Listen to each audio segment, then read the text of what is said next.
Hi, Anjali. Let me know if you can hear me? Yeah, I can hear you, but Oh, I want to log into my another account, Tanya, but I cannot. okay. I see two of your accounts, so I'm admitting both. Yeah, thank you. Thank you. Hold on. Hmm.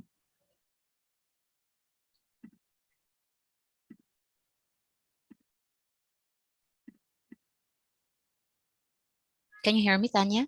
Yeah, I can hear you and I can see you. I have made you a co-host as well. Mm-hmm.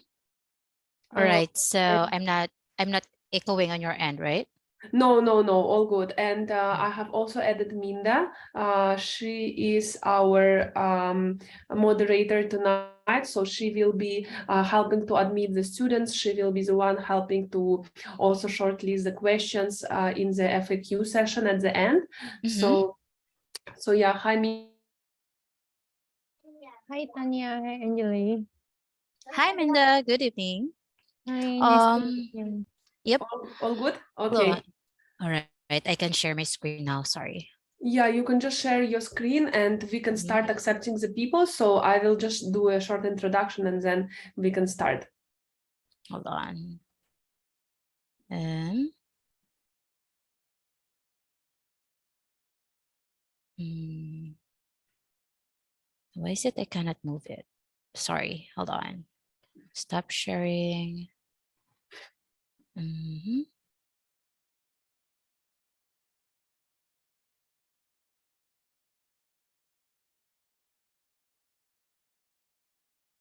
Okay.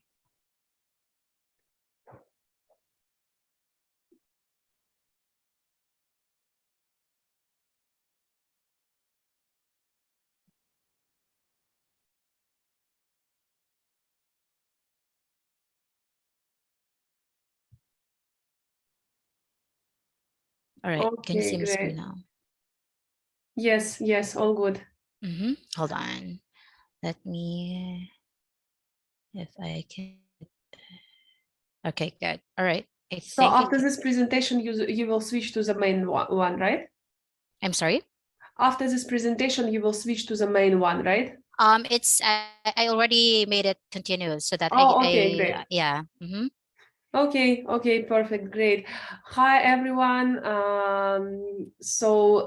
We are pretty much ready to start. So Anjali, if you maybe you can just go to your first slide because it's I think it's the second slide. Yeah. So okay, guys, I guess you are already here in the room. So Minda here will be our moderator today, and Anjali is our guest speaker. So let me just maybe do a quick introduction about why we actually decided to do this topic. So the topic today is who are executive assistants and who are personal assistants. What is the difference, and how to be a rockstar executive assistant. So why we have decided to implement this topic is because it will give you an opportunity to see virtual assistant role from another angle, because virtual assistants can not only work with entrepreneurs, but they also can work with executives. So executives are usually senior managers in some companies. So basically, they are not business owners as such, but they are employees of different companies, and they are very busy people because they are usually on high positions. So will just give you another angle. And another important part is that sometimes when you are a virtual assistant for entrepreneurs, you are also becoming their personal assistants, because most of the time, or many times, you also will need to handle personal matters of your clients. And this is how happens with me. Like I have some of my assistants who also help me to manage my personal matters as well. So, and Anjali actually is a virtual assistant, is an executive assistant who is assisting executives as well. And she has started from charging $5 an hour when she started, and right now I think her rate is $25 an hour. So I think it's pretty amazing the journey that she has been through. She will be talking, like sharing with you more on that, and also what type of qualities you need to have to be successful. What is the difference between executive assistant, personal assistant? Yeah, and I think I don't need to talk much here, so I will just give the floor to Anjali herself, and I think it will be a really great presentation, which will also broaden your perspective about virtual assistants and give you more understanding about what you can also do. So Anjali, you can start. All right, so thank you so much, Tanya. So again, I am Anjali Sadsad, your executive assistant and admin support specialist. I came from the beautiful country of the Philippines, so I think we are on the same time zone in Asia Pacific. So to start with, I am once also same as you, dreaming being a virtual assistant that could somehow dream of helping me or my family to be uplifted when it comes to financial aspect, of course, because we are earning as much as we are earning in our specific area, like when we are working in our corporate world, or basically when we are working locally. So I believe that being a freelancer could somehow help uplifting your financial aspect. So to start with, I would like to introduce to all of you my experiences and how I started in freelancing. So before I started freelancing, I was once a medical secretary in one of the prestigious hospital here in our country. I served for almost 4 years, where I experienced unscheduled patients, sorting out patient billing, ordering medical and office supplies, liaising with medical equipment and suppliers, managing the doctor's schedule, managing the day-to-day functions of the office, and lastly, medical annotation and prescription processing for medical claims and answering the office phones. Why I am putting this here, it is because it is also the a stepping ladder for us, or for me, to be hired in the freelancing world, because most of the clients in freelancing also is looking for your background. So otherwise, rather than citing my experiences in the field of executive assistant and being a personal assistant, it could also add a flower background of my end, because I am exposed to other areas aside from being a personal and executive assistant.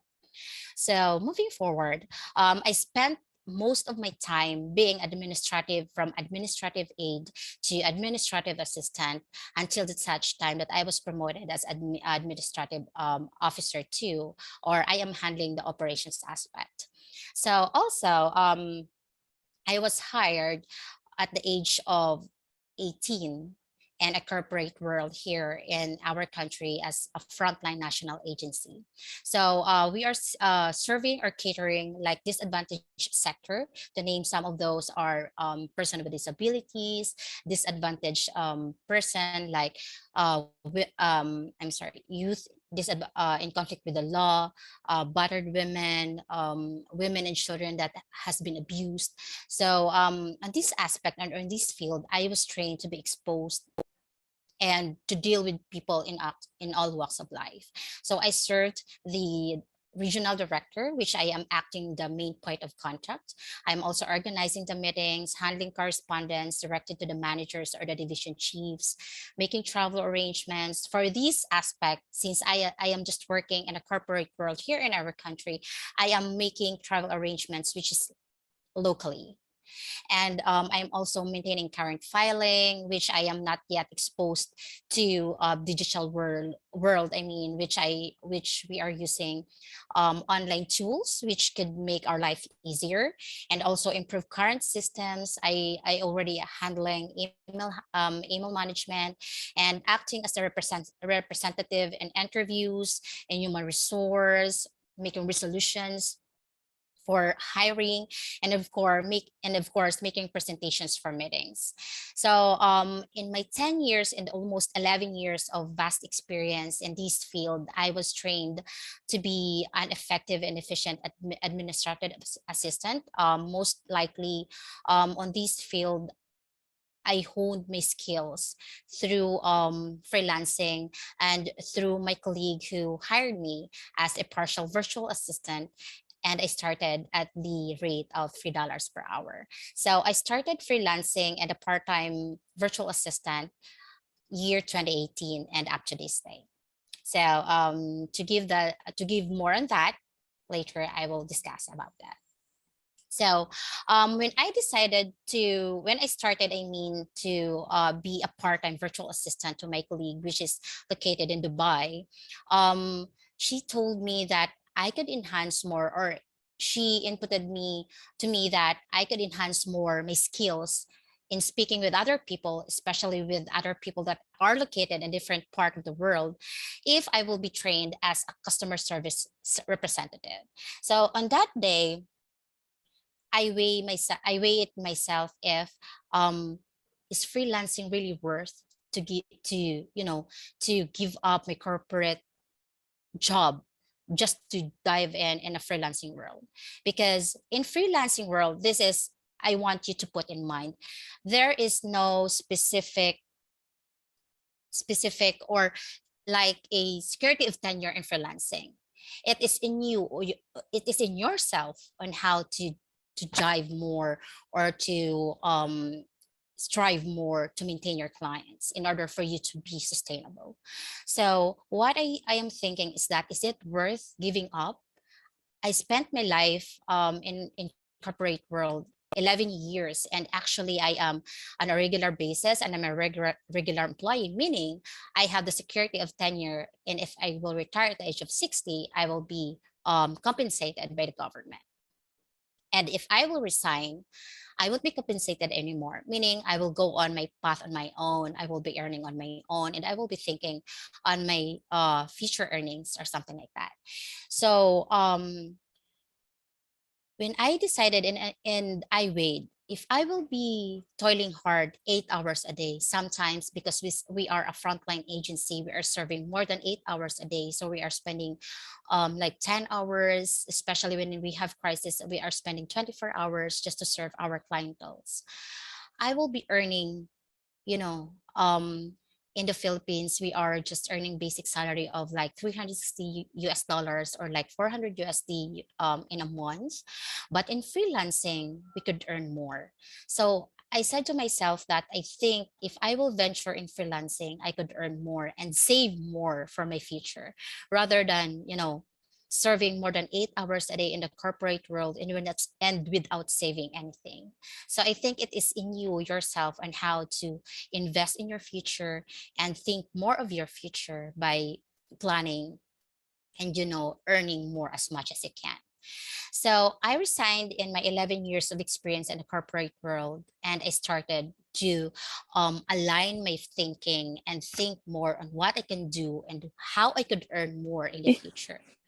So I resigned in the corporate world, and then I I took the leap on applying in a BPO company, which I will be trained to be a good customer support specialist. So I entered customers BPO company here in the Philippines, and while I am in the BPO company, I also like start applying. I created my account in an online platform which is called Upwork, and then while I am doing my customer support service job in a BPO company, I am also applying in the online platform to see if I could seek a client while I am doing a job.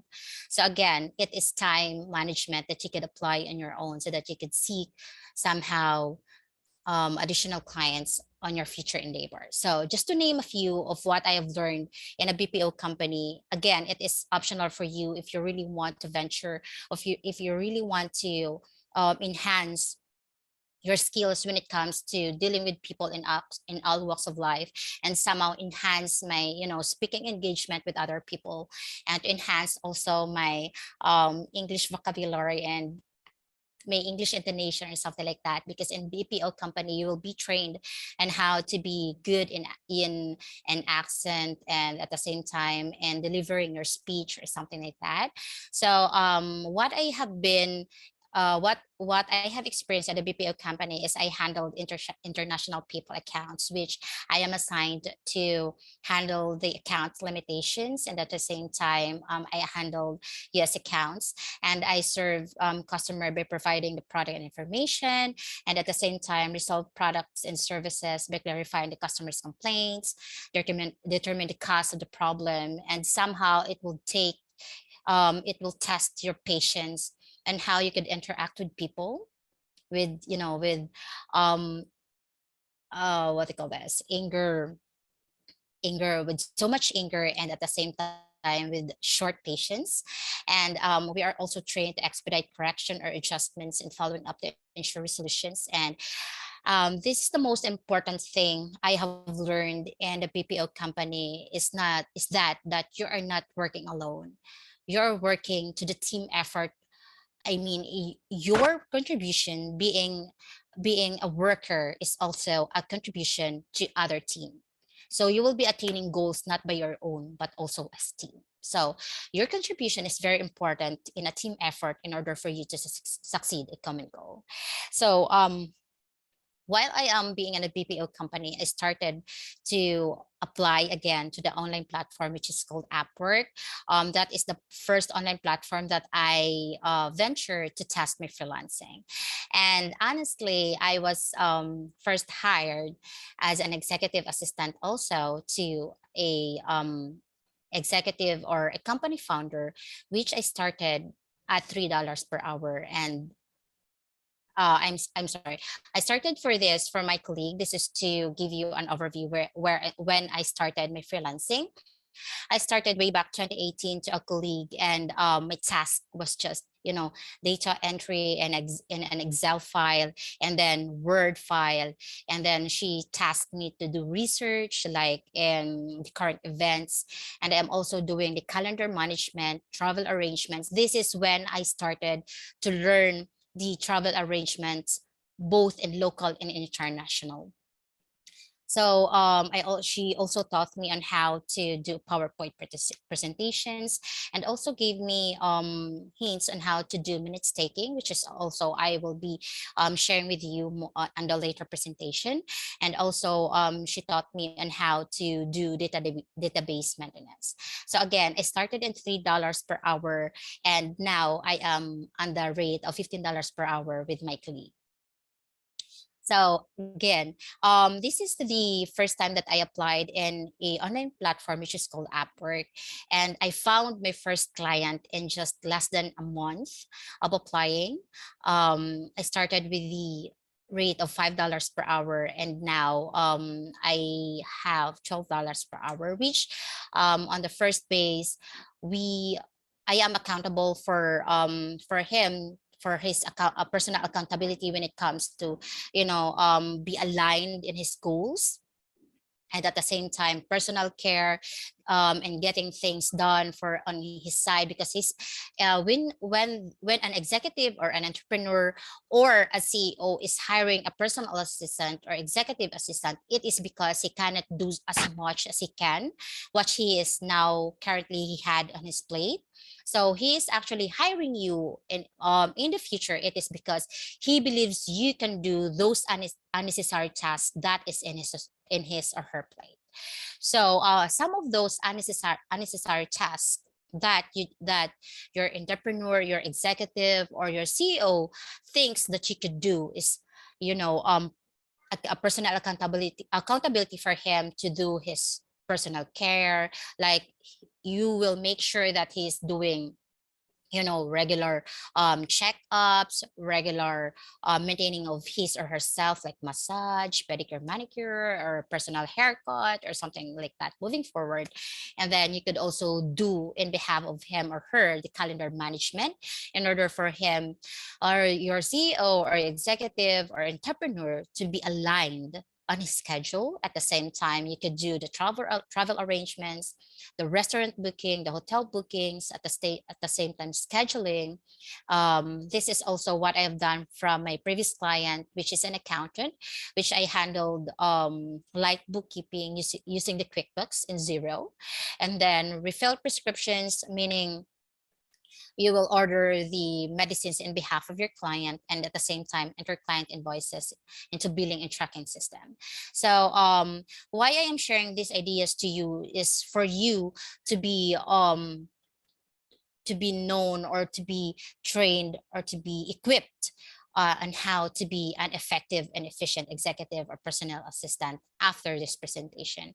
And I could also share with you some ideas on how to have those trackers, those personal accountability references, so that you could also present that to your clients moving forward. And then when I am still on the BPO company, when I have that first client, I am thinking to myself, what if I will be venturing as a full-time freelancer? Because once I dive into the freelancing, I told to myself, I think if I could have one client, I think I could earn more, or I could be like, you know, as satisfied on that edge. But when I am hired and got my first client, I'm thinking myself of what if I will be going out to my comfort zone and explore what I could learn more, or how could I expand more my horizon in learning outside my comfort zone, which is, you know, being an executive and personal assistant.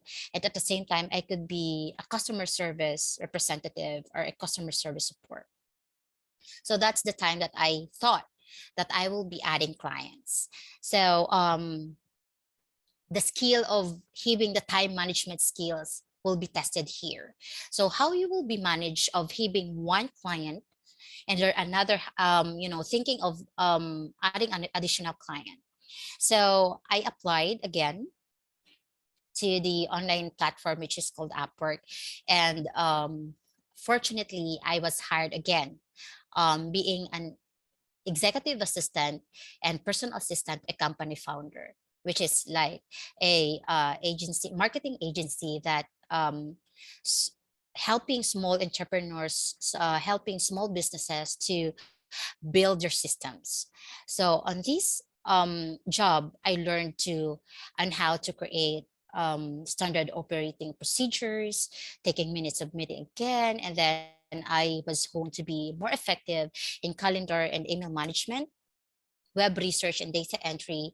Um, I have been an expert in travel arrangements and bookings, partner accountability, serve as a primary point of contact, both internally and externally in all matters pertaining to the company founder, including those of highly confidential and critical nature. Meaning, I serve as the main point of contact in booking the meetings, booking one-on-one sessions with the company founder, from the clients up to the operation heads within the company. And then I'm also tasked to share data and at the same time handling my clients' personal information as to how to give it to the clients and the other operations, just to fulfill the tasks in order to execute those operations smoothly. And then on this is in this aspect and in this job, I am tasked also to do graphic designing and video editing, which is out of my scope, being an EA or personal assistant in being as a customer service representative. So in this aspect, you will be taught or you will be exposed on how to explore or how to know more about being outside of your comfort zone, meaning to explore more. So what I did on this graphic designing and video editing, I exposed Canva, and then, you know, Adobe Photoshoot, on which things you would think you will be more effective in this aspect. So again, in freelancing, I want you to know that YouTube and Google will be your best friend in freelancing, because not all the time your EA, your entrepreneur or CEO will give you like a detailed information in everything that you will do. So what I would highly suggest, and you could put this in mind until, you know, in your freelancing career, that every time that your client or your CEO would give you a vague instruction, you could always find those answers in Google or YouTube. And that's the only the time that you could ask your CEO or your entrepreneur more details if you couldn't find any answers in what you search for. That would be where you could be tagged your CEO as a proactive, something like that. So we will tackle that skills moving forward after on our later presentations. So on this experience, I also tasked to do LinkedIn outreach, which I connect or expand my CEO's connections using LinkedIn. And then again, I added, since I already mastered my time management, I applied another client, since I don't and when I started my freelancing career, I didn't grab any full-time client yet, until the such time that I mastered my you know, my skills, and at the same time my time management. So I added more clients until I got 5, and one of those is from $5 per hour, I got this second client or third client at the rate of $18 per hour. So how did I get on this rate? So again, it is how you will lay your cards on the table, because your client or your entrepreneur or your CEO, you will be hiring you based on how you could be of help for them. Your client, your CEO will be pay you at your rate, at your demanding rate, if this person or if this client could see that you will be an asset for them, not a burden for them. Again, um, your client is willing to hire you or willing to pay you based on how you lay your cards on the table, and how you could be of help, and how you could unburden your client with those unnecessary tasks that is he burdened on our shoulders. So I got this $18 per hour when I laid my cards on the table in my client, and how I could be of help, and how I could be unburden him of the tasks that is, you know, barring or like hindering him on attaining his goal to be a successful entrepreneur, to be a successful CEO, or to be a successful company founder in a specific field. So with this, to be a specific for your CEO to be effective in his um to be effective on his what they call this, on his area, and to be effective CEO, and to be earning more, and to be sustainable in his specific business. So what I am doing for him is being held him accountable for his personal care or personal tasks, just to make sure that he is aligned, he is on track. Is what I'm doing is I'm doing like a weekly check-in for him, just to make sure that we have the visibility of the tasks that he will be doing for the next week. And then I know there are abrupt meetings, there are abrupt schedules that could fit in, but at least your CEO will have, or your entrepreneur or your client will have the visibility of his task for the next week. That is one technique that you could do with your client, for you to be for your client to see how you are organized. And then second hint, you could suggest to your client that you could do a one-on-one check-in daily, just 10 minutes or 15 minutes, just to make sure that he or she is aligned to his schedule when it comes to calendar management. And you could like create a top 3 list, which you could do, or you could set goal that you could attain to the to this working day. And at the end of the day, you could check in with your client. Hey, have we done this? Have we hit this goal? So that your client would see, hey, this I think my VA or my personal assistant is doing great when it comes to, having me accountable that I could do the task and do these things in order for me to attain these goals.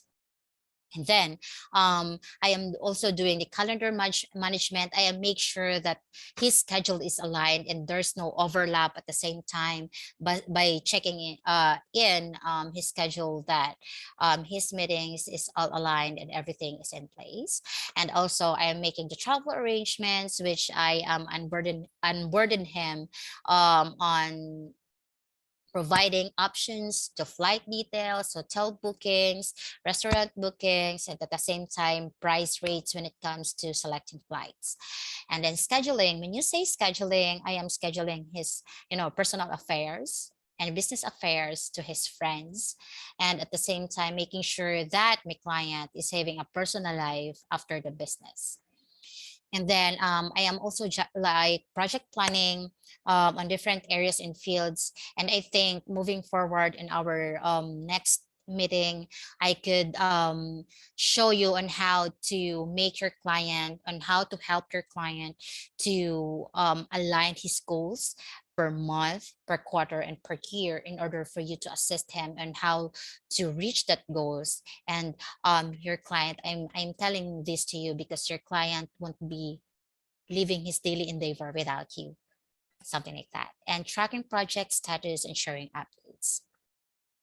So and now currently I am an executive and personal assistant to a CEO or company founder, which I am given the rate of $25 per hour. So again, I started in $3 per hour, and now I have the rate of $25 per hour because of the mindset that I can do it. There's nothing impossible in freelancing as long as you're determined and taking the leap of or taking the risk of having that one step forward outside of your comfort zone, because there is a lot to learn in freelancing. Again, YouTube and Google will be your best friend. And also thank you for this company, which is the SGB, of having this opportunity that you could have me that could share my expertise and at the same time my experiences. But I'm very much willing to give more moving forward for you on how to gain more clients and how to make an effective cover letter, on how to make an effective resume in order for you also to attain this. Again, I started at $3 per hour, and at the same time I started in just a one laptop that I just loaned, and I loaned from my friend, and now I am earning this, and I get a setup of 3 computers at the same time, and I am very much willing to impart you what I've learned and what I will still continue to learn in freelancing. So okay, so here we are. What makes a rockstar executive or personal assistant? Okay, what is a personal assistant? I would like to differentiate what is a personal assistant from being an executive personal assistant. So a personal assistant is an adept organizer, meaning you will manage multiple tasks on the personal side of your client.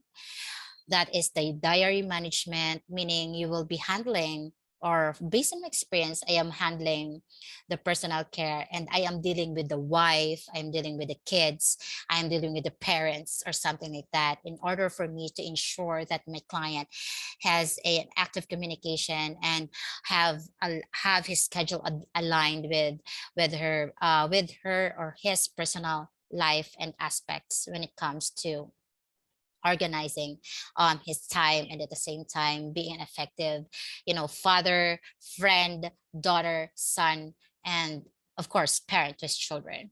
So organizing travel, I am organizing travel both local and international. So I will be sharing also to you later on the forms or like the links on or the trackers that I could share with you on how to organize the travel of your client. And also I am doing variety of other administrative tasks, which is, from basic massage appointment, pedicure appointment, haircut appointment, and at the same time, even the cleaning the house appointment. Imagine my client is in the US and I am here located in the Philippines. So how would you do that if you are like in different time zone, in different part of the world? Again, YouTube and Google will be your best friend in this. So what I did, I am researching if I how could I find the nearest massage parlor in my client's address, and then take note of this. If you will be searching um the best massage parlor or massage, or let's say spa that is nearest to your client's address, make sure you will be recommending 4.5 stars and above, because in Google you will be finding, or Google will be recommending you example massage parlors that um, has star ratings. So take note that you will be recommending to your clients the 4.5 up to 5 stars. Okay, so I would highly recommend if you could give your clients 5 to 10 options, but I think 5 would be the best for your clients to to choose from. Again, I will be sharing you on how to do that in on our later presentations. Okay, so again, I'm seeing a lot of chats in our chat box, but I will be continuing this presentation and then we could do the Q&A afterwards, okay? So just have your questions in the chat box and then we will be reading that and answering that after my presentation, all right? So moving forward. Okay, so what are the personal assistant skills? Number 1, communication. So in your clients, they are hiring you because they want to be, well coordinated, well aligned in everything that you do. So communication is the key. Again, and everything you do or everything that your client is asking you to do, or everything that your client will task you to do, client will always expect you to update.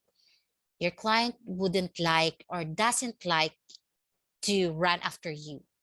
That is like a red flag for them if they are running after you. So your client will be more impressed, and at the same time like be what they call this, another word aside from being impressed is like seeing you as the hero of his story. If your client would know what is happening on the task that he or she is giving to you, meaning you are proactively like giving him an heads up, hey, I already done this task, here we are on this task, and I'm reaching out for you just to keep you updated that this task is already done or something like that, or it's already leveled up.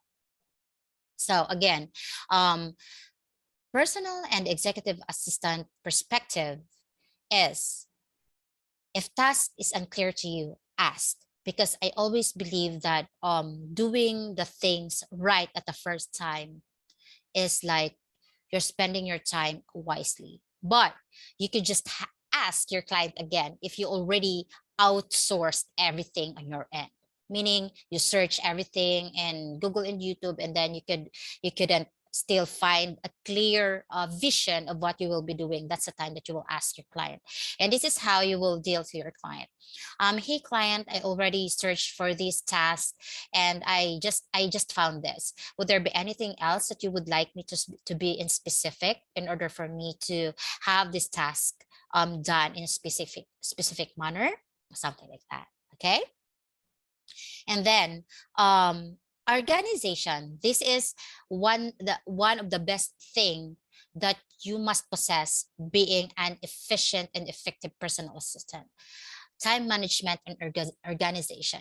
Most of my client will ask me during the interview, how will you organize things? How will you help me organize my time? How will you help me organize my tasks?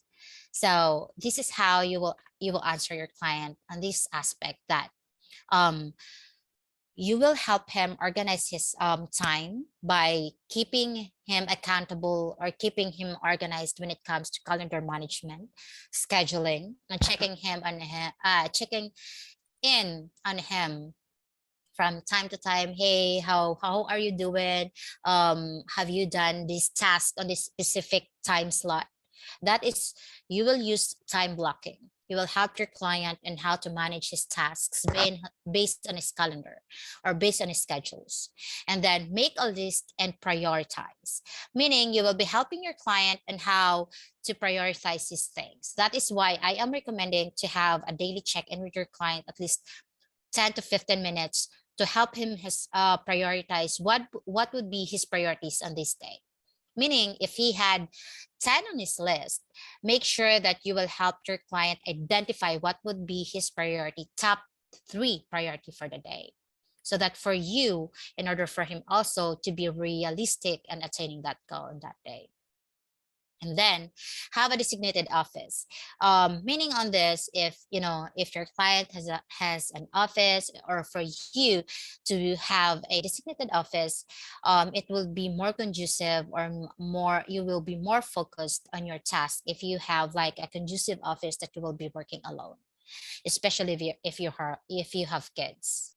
Okay, so use excellent resources. Meaning of this, you will be using again YouTube, Google, and then at the same time, this is what I want to advise for you. If you could also join like pages, or like search such things that how could help to be for you to be an effective executive assistant and executive personal I mean to be an effective personal assistant. Because in my end, I subscribe and paid for online courses to hone my skills and to hone my knowledge on how to be an efficient personal and executive assistant. So again, being smart or having a vast experience in a certain field doesn't mean you know everything. You will be always in your daily basis will be have the opportunity to learn. So don't hesitate to take that opportunity to learn. Okay, so make self-care a priority. So again, in order for you to serve other or to serve your client most efficient and most effective, is not making sure that yourself is also like aligned, make sure that yourself is also like organized and you know well how to manage your time. Okay, and then set working hours and stick to them while you are serving, or like making your client be accountable in time management. You yourself, an executive assistant, must be also like expert in your time management, especially when you're handling multiple clients. So on my end, as of now, I saw that someone asked me and how many clients I am handling right now. Honestly, I'm handling like six clients, and I will teach you how and how to manage those clients. Because again, being an executive and personal assistant, you are handling your client's calendar, and you could gauge where you will fit in, or when you can manage your clients schedules, and how you could manage your clients. It's your schedules itself when serving your clients, and you would compromise the quality of work that you're giving your clients. And then keep a journal or thought lab. So being a personal executive or personal assistant, this is my best friend. Just to show you, this is my personal book. So I have this in each of my clients, and I have also a journal and a checklist on how could I accomplish in each client's tasks. So I am using tools which I will be sharing to you moving forward in our future sessions, and how could you be more effective when it comes to using tools, project management tools, personal tools, and how to do checklist and how to have the time management checklist or something like that. I will be very much willing to share you with that. And then flexibility. So again, I have clients in different part of the globe. I have clients in US, I have clients in New Zealand, I have clients in Australia, I have clients in Hong Kong, I have clients in Singapore, and I have clients in Iceland. So again, different time zones. So clients were looking for, in order for you to be, competent in other applicants, you must be flexible, meaning you are willing to adapt your clients' time zones. And moving forward, I want also to share to you on how you could bargain your time zone with your client. Again, multiple different tasks to be flexible. When you say multiple different tasks, you are not just only like a master of this, but you are flexible to learn more, again, outside of your comfort zone.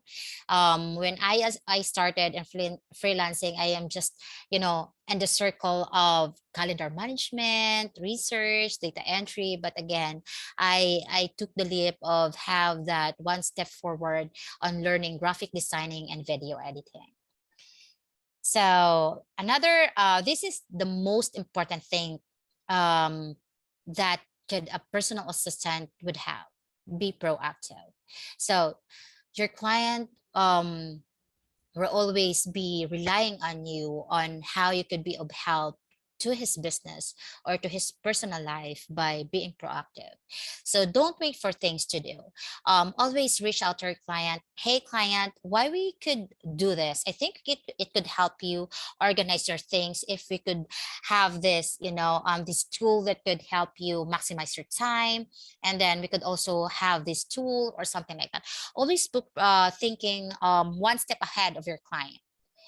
Take it a step further, offer more efficient ways to doing things. So you'll always be a hero to your client's story if you always one step ahead of him. So he will think that, hey, I couldn't live without Angeli on my life because she always thinks ahead of me, and she always thinks how could be a better person moving forward. Okay, this is also one important thing that you must possess. Being a personal assistant is IT competent.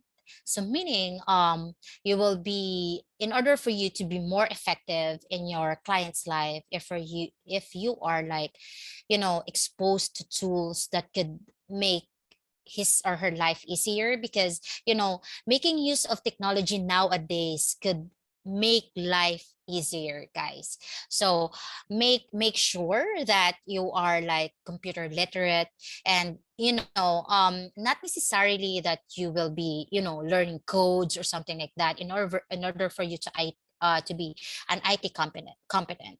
What I'm saying to be IT competent is that you're willing to explore tools like Asana, if you're familiar with that, Slack as a communication tool, and then other tools that could help your client be more effective and more efficient in his field. And we will be sharing that moving forward in our future sessions, in order for you to be equipped and to be more familiarized on that aspect. Okay. All right. Okay. So this time, what is an executive assistant? So from being a personal assistant, again, you will be dealing more on the personal side of your client's perspective. Being an executive assistant, there's crossover in the sense that EAs will partake in some, even many of the duties a PA would. However, the EA role is more strategic, meaning you will be in depth of more on critical or technical aspects of our client's life. So as an EA, you'll provide assistance to a company, a director, a CEO, or another senior team member. Okay, what would be an executive assistant skills? One of those is a critical thinking. So skills to correctly and logically assess the ideas you are exposed to while developing your own opinions and decision.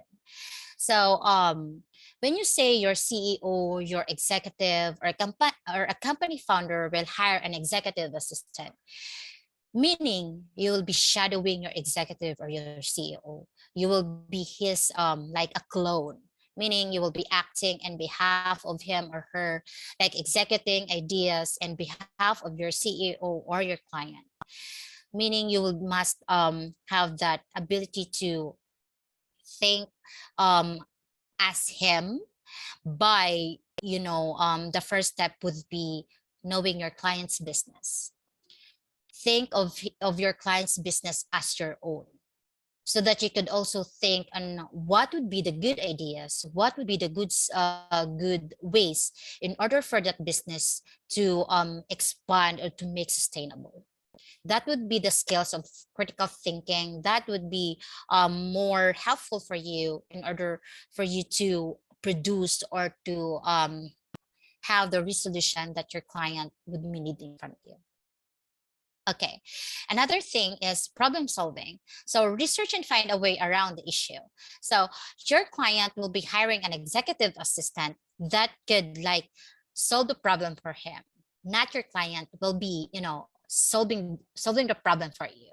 Don't wait your client to say, hey, Angeli, I want you to do this and do that. And I want you to think what would be our resolutions moving forward if we will be encountering this same problem again. So don't wait your client to say, "Oh my God, I'm having headache again to this problem. We have encountered this the previous time. Why we are encountering this again?" So your client would be more impressed if you as an AA could like make ways and like again this would be a great room for you if you could create like a standard operating procedure, being an executive assistant that you could follow moving forward, that this problem won't be a problem again in the future. Okay, so networking. And these skills, you will be expanding your networks. Being an executive assistant, you will also be dealing with different people. Example, if your client is in food and beverage industry, you will be dealing also with different people's, different CEO, different executive assistants, and a daily basis when you're dealing with the schedules with your clients, since you will be the one that will be presenting or otherwise making the schedules to other CEOs or other entrepreneurs. You're expanding your network, meaning your client would think, hey, or you could recommend to your client, I have this network from this also and in the same industry that we could reach out and expand our horizon or expand our network, and we could like tap this other company so that we could leverage our company business, our business strategy in tapping this company. So again, your client would think that, okay, Angeli is making her step moving forward ahead of me, of thinking of expanding my business's strategy or something like that. So again, your client will think that you're proactively expanding his network in behalf of him. So expanding your network and other EAs, another company by searching them is a good idea that you could share to your clients, so that again, you will be a hero in your client's story. EA skills is analytical approach. When you say analytical approach, be an executive assistant, you will be exposed in different operations. Being an executive assistant to a small business or either like a wide scale business, you'll be exposed on operations and administrative work on different departments. So your client is expecting you to be ahead of those operations. So you will be dealing with different operation heads, with different division chiefs or different unit heads for you to execute and coordinate well. And you will just give or lay the cards on your client's table that, hey, on an operations aspect, we are here. On the administrative aspect, we are here. And then on the other aspects, we are here. And all you need to do, or your client will just step in if he needs to, meaning you already resolved the issue on those specific departments. And if there are things that your client needs to solve, like example, the discretionary, like decision for him to decide as a company founder. But if the problem is on your end that you could decide, like operations that needs his decision, or on your end you could resolve that, please resolve that. And if it needs you know decision making that you can gauge, that you could stand and you could decide on your own, and make sure that your decision is not only for yourself, it is for the team, then go for it. Because the reason why your client is hiring you as his clone or his shadow, it is because he believes that you could decide in behalf of him. Just make sure that your decision is for the business sustainability and for the business preferences. Job description versus from the personal assistant aspect versus the executive assistant aspect is that based on my experiences, PA daily task could be, you will be act as first point of contact in email and phone, both on personal sometimes and sometimes business aspect. And at the same time, manage diaries and schedule meetings on behalf of your, seniors or entrepreneur or your executive. And then book business travel and accommodations and organize events, conferences, and prepare reports and manage databases. While on the EA aspect, you will be technically coordinating schedules and calendars, both in internal and operations aspect, managing the senior employees inboxes, meaning you will be managing your clients or your CEO or your entrepreneur email inboxes, because sometimes on the PA aspect, your client will be skeptical in giving you access on his email or, and email management, because your client might think that your scope would be just being a personal assistant. Okay. And for the EA daily task, you will be tasked to prepare documents and creating reports, like reports that will be presenting on the meetings during board meetings or something like that. And the research new business opportunities. This is what I presented to you in networking, that you will be researching more ideas, more networks that could leverage the business of your client. And then liaising directly with existing prospective clients. Okay. Why executives or CEO hire an EA or a PA? Number one reason, someone to trust with their schedules, taking messages, and routine contact with business associates and clients. So your CEO or your client will be hiring you because, again, they believe that you could help them and, taking some or most of their unnecessary tasks on their plates. And then secondly, making EA their trusted right-hand partner, it is often very difficult to open up life to a stranger, but understand an EA is a professional in this field. So on this aspect is that it will take time for you and your executive to build rapport or to build trust. But this is what I could share to you during the time of the interview, that most of your client will ask you, how will you handle sensitive information? So this is how I answer my clients during the interview, is that I handle confidential or sensitive information, is that I will always take note that your personal information will be not shared to anyone. And if you could, suggest like tools that could vault or store your client's information, like, cards, passwords, we could use like, LastPass, and then 1Password, any tool that could help your client feel secured with their credentials and everything like that, and make sure that you won't share your clients information to other clients just to impress other clients because you are making this to your clients or something like that. Okay. And then third, EA can work remotely. So given the nature of their intelligence, they know how to manage calendars, including your calendar as an EA, and will know when and if it is appropriate for them to work remotely. So being an executive assistant, again, you can have one client or more as long as you can gauge on yourself that you can manage those clients without compromising the quality of your work.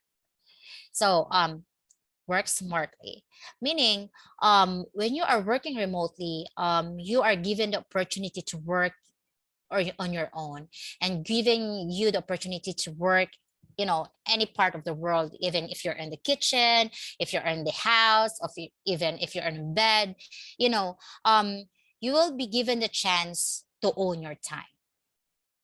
So it really depends on you on how to wisely spend your time, on how you wisely take your time management. So again, I could share that moving forward to you on how to wisely spend your time or having multiple clients with providing them the quality work that they are wanting from you. Okay, fourth, you must be trustworthy, dependent, and professional. When you say trustworthy, you must impose to your client that you are trusted when it comes to personal information, especially when your client is sharing you of how many kids, or especially their kids their kids information, personal information, especially the birth dates, their addresses, especially the phone numbers. There are clients that are comfortable sharing their phone numbers to and finding more prospect clients and in networking, but there are clients that don't want to share their phone numbers. So what I would highly suggest, because I already dealt with so many clients that have different characteristics. So what I did, I subscribed to Skype, which is another communication tool, and I subscribed to a US number, and it will also depend on how you will negotiate your client, if your client will cover the subscription or not. Again, I would very much willing to share that on how you could bargain with your client in different rates. Okay, and the ability to communicate both verbally and written form. Okay, so fifth, someone they can connect with to the point where an EA can anticipate what the CEO needs and when he needs it. Being proactive and how to move forward without always seeking their approval. Again, being proactive is someone who could decide on your own in behalf of your client. Meaning, the one thing that you could be effective in this area is like thinking or owning your client's business or your client's personal aspect as your own, as if you are acting as your client. Would this decision be good for him, or would this decision would be good to the company, or something like that? Always search for the pros and cons of your decision before making a step, or before making a decision. Okay, always think of your client's client's expense or client's business before making a decision. Okay, and then take over some projects, create something you can see that needs attention that as CEO have missed, and then have a voice in leadership meetings. You are there to keep them on course and manage the little things, often without saying or asking, to help CEOs achieve success. So this is I would like to suggest in order for you to be, have the command in behalf of your client is that observe when your client will having a meeting. Gauge on where your client is like, taking action items, or where your client could give inputs, or what your client usually do, or having a feedback to to someone that he is meeting on. Observe your client so that moving forward you could also interact with those clients in behalf of him, as if you as your as if it's as if you as your client is talking to that prospective clients. Okay, so what I did during the time that I'm taking the minutes is that um I asked my client if I could do if I could represent him in one of his meetings. And then he's also there, but he's just listening. So I am interacting and his client in behalf of him, just to gauge if I could be, empowered to be um representing him in other meetings. And fortunately, since I am observing my clients for quite some time in his meetings, I already gauge on how to respond, on how to give feedback. And this is the one thing, since I am thinking of myself, and I am thinking my clients or business expense before I will be giving a feedback, or I will be giving any decision to any meetings. I always thinking that I am owning the business and I am representing my CEO thinking or decision before I will speak anything. Okay. So again, always think of the business or client's expense before making any decision.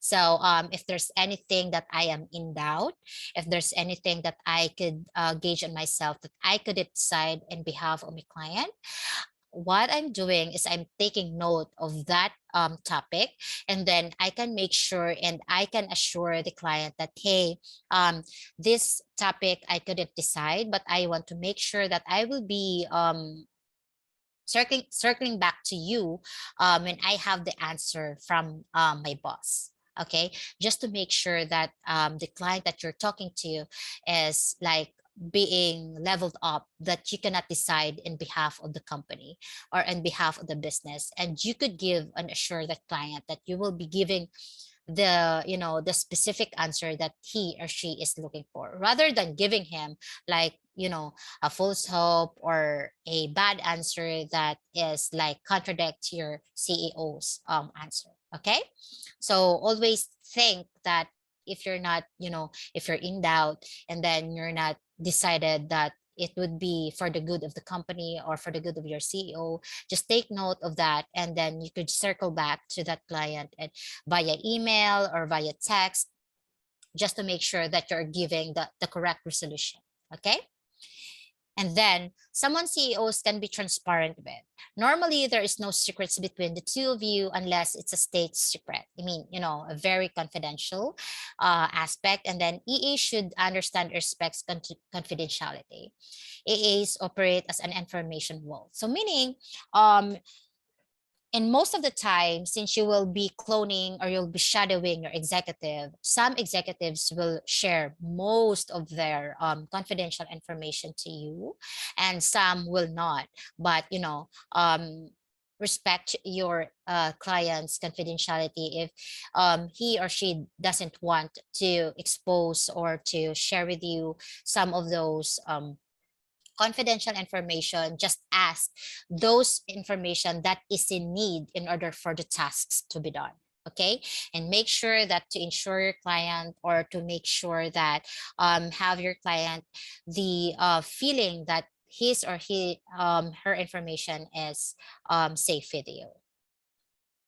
Again, many CEOs are tech savvy and can create PowerPoint presentations, set up Zoom calls, and can write emails, but every minute they spend doing that is a minute taken away from building the business. So you as an EAs are expected to met, or is welcome to go beyond the standards of their CEOs. So note that their success lies in your hands. So again, your CEOs, executives, or small business owners are hiring you because they are expecting you to help them leverage their businesses, leverage their self to be an effective CEO on their businesses. So for you to do that, you must proactively one step ahead from your client by thinking proactively, having those, problem solving technique on behalf of them, and making sure that your client will only be thinking of the business rather than thinking of you. Okay. And then, okay, so being a virtual executive assistant is rigorously provides high-end support to the CEO or executive. EAs proactively look for ways to add value and enhance CEO efficiency while effectively managing CEO schedules, inbox, and other complex or sensitive tasks. So here it is. This is what I have with my executives or my, entrepreneurs, small business owners. I created weekly tasks tracker where, I always presenting to them every week before we start the week. So again, suggest to your client when you are having this interview with your client at the first time, when you will be asked, how could you help me manage my time? How could you effectively manage my, my time, my task, and how could you help me be more effective CEO or a business owner or a company founder? So this is one thing or one trick that I mostly have the yes from a client, is that I suggest to have a weekly planning. It depends on your client if when he or she comfortable doing it, if it's Monday, if it's Friday, if it's a weekend. Just take at least 30 to 1 hour slot on his calendar for you to have the weekly planning, in order for you to have a weekly visual of your targets for this week. So again, you must have your client, or you must oblige him to have targets for this week, so that you can make sure that you have you have what do you call this, you and your client will have like expanding or like improving week by week by having this tracker. So for example, for this weekly tracker, I have, this is for the business aspect. For you have this, the HR, the IT category, and then you could put here in the task example, hiring. So where are we on the timeline? What would be our target for this week? For the hiring, I want to hire 5 virtual assistants for this week. The next week, and the next week, for example, for this week, I want to hire 10 virtual assistants or something like that. At least you have the target that you will be gaining for the pertaining weeks. And for the next, sorry.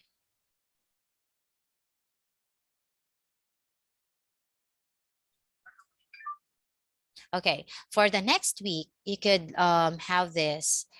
For the next slide, there is like the executive or your client information summary template. I will be sharing these all templates. I think Minda or Lina will be sharing you the links on how to have this, so that for you, you could start on, exploring those. And then you could, ask us on how we could help you with this. If you don't know something and filling this out, just let us know.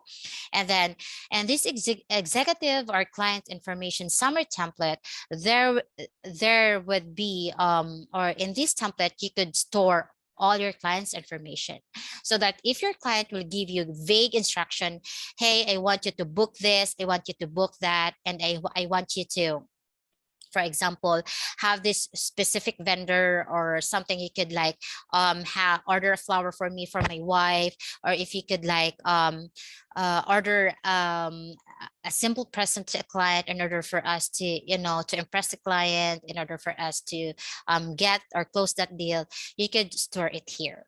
Okay, So you don't need to ask your client more information. If you could just like, present this to your client, hey, I have this information summary template that you could fill in, so that moving forward, I won't be asking more from you unless otherwise you're skeptical to share your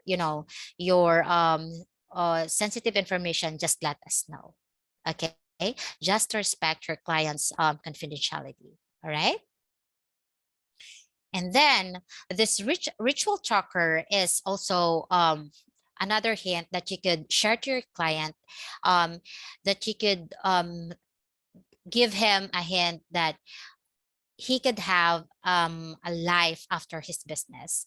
This would be like a ritual tracker for he could have a date night if he or she is married, or if not, he could spend like an event with his friends once a week, or if it's monthly, or if it's bi-weekly. When you say bi-weekly, you could also have or schedule his personal grooming, like you could schedule his haircut, his massage, his manicure and pedicure every bi-weekly, or every other week, or weekly, or something like that.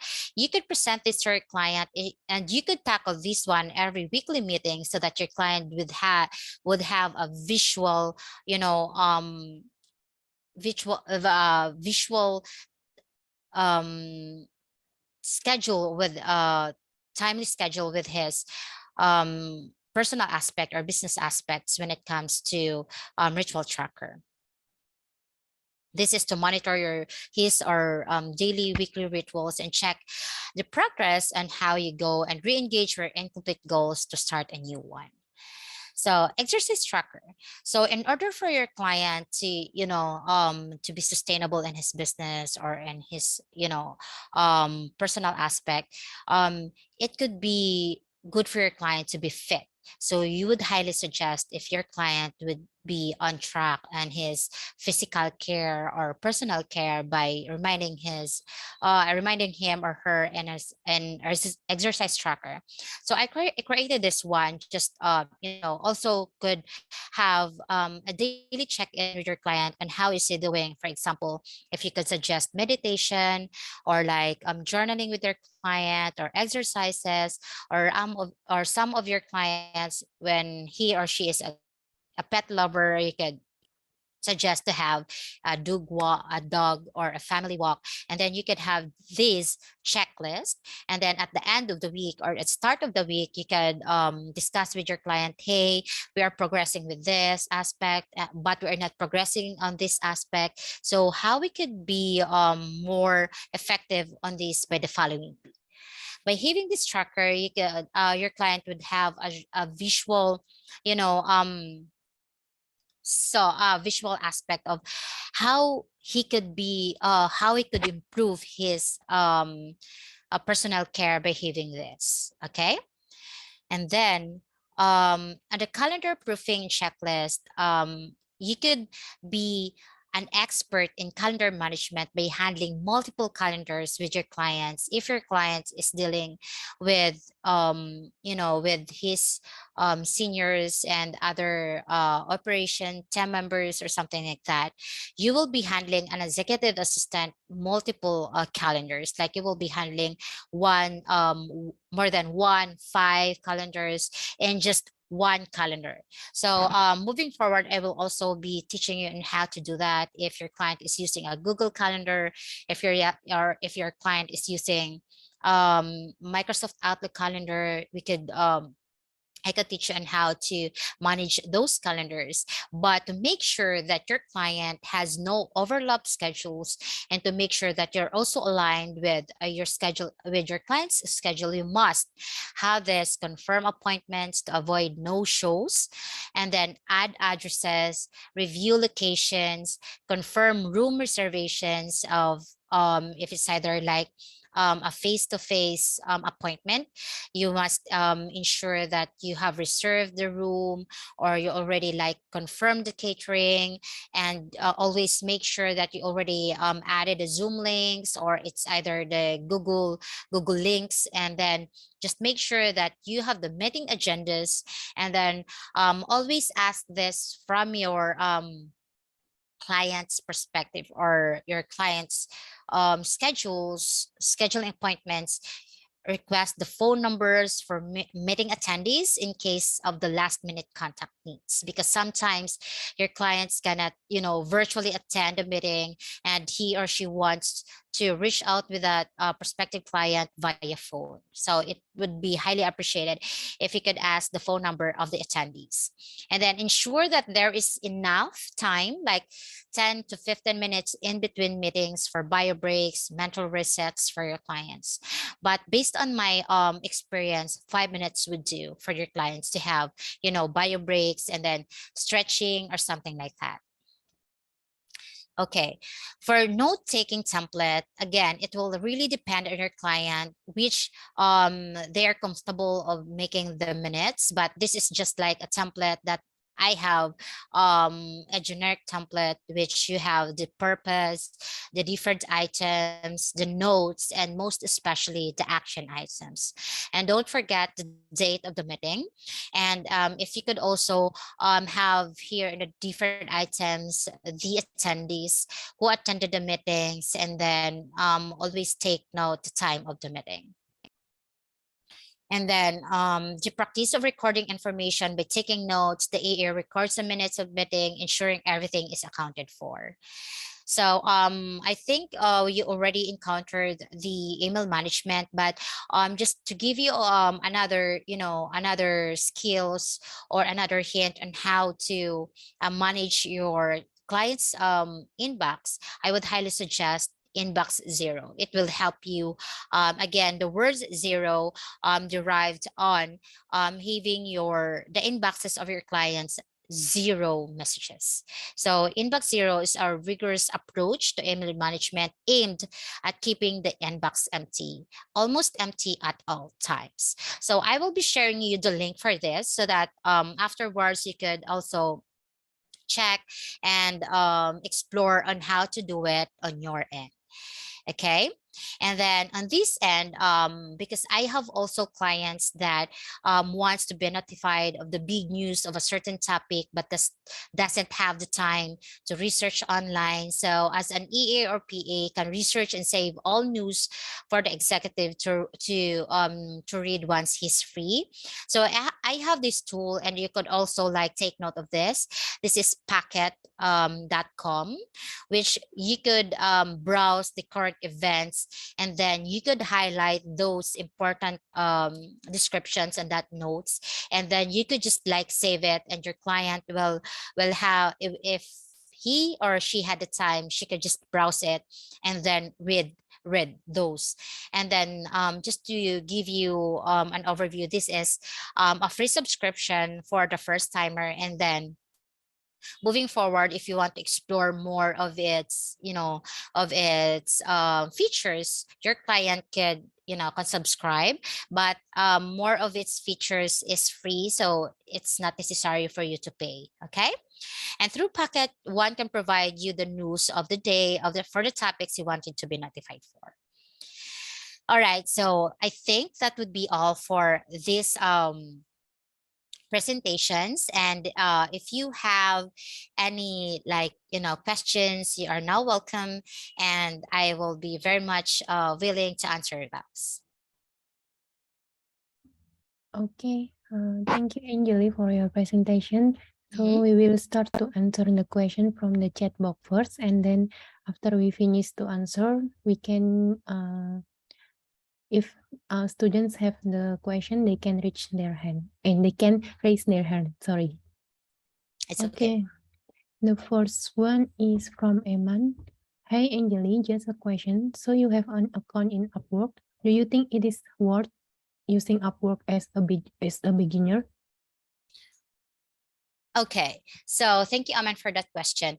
I think as a beginner, because as what I have experienced, freelancing or the freelancing world is like not a guarantee that you will be dealing with a legit client.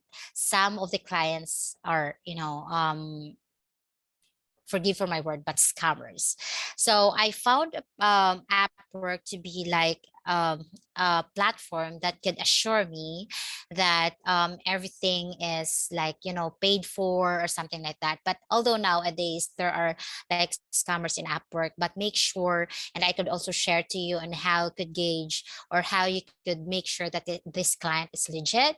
And on my first time, I also ventured on other platform like online jobs, Indeed, Fiverr, but we could share those links for you, and we could also share on another session and how we could help you to make an effective resume, cover letters in order for you to land your first client. Okay, thank you, Anjali. The next question is from Vivi Eka. Have you ever managed booking a resto in different country?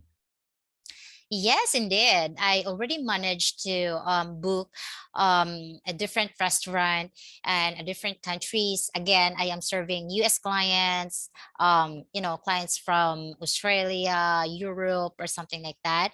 So the first thing for you to have is a subscription, you know, subscription to call other countries. Again, I used Skype.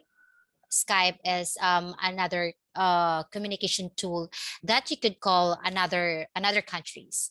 So what I did in order for me to be again proactive in this manner, I spend it on my own. I subscribed on my own, just to make sure that my client is like, you know, assured that I am you know making a step. Sorry, and a step on my end in order for me to reach out and confirm those hotel or restaurants bookings in other country. But then again, moving forward, if your client could gauge that you could do it on your own, I laid down to table that, hey, I am paying for the subscription for monthly basis, like $14 per month, and then gladly, you know, most of my clients is paying for the subscription in order for them, in order to assure for them that you're doing the task for them. So I think on your client's perspective, it's worth paying for if this subscription is paid for their own expense. I mean, if you're booking the hotel bookings for them, yes. And I could also share for you moving forward on how to book that restaurant, you know, restaurants in other countries. Like again, I could share to you, if you could search in Google, and Google will recommend you top restaurants for this certain country or like specific area where your client's address is. I would highly suggest if you could give your clients 5 options, 3 to 5 options that has 4.5 up to 5-star ratings. So that's it. Okay, the next question is from Marina. Can you share the worldwide travel booking application? I'm sorry, can you repeat that, Linda? Can you share the worldwide travel booking application? I think this is like the application that you use for doing the travel booking.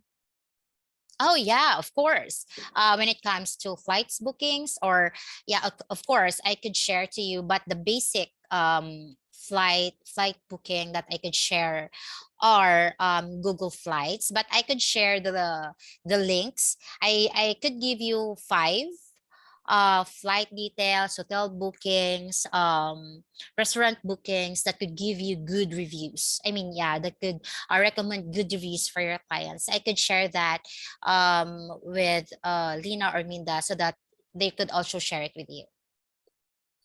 Okay, thank you, Anjali.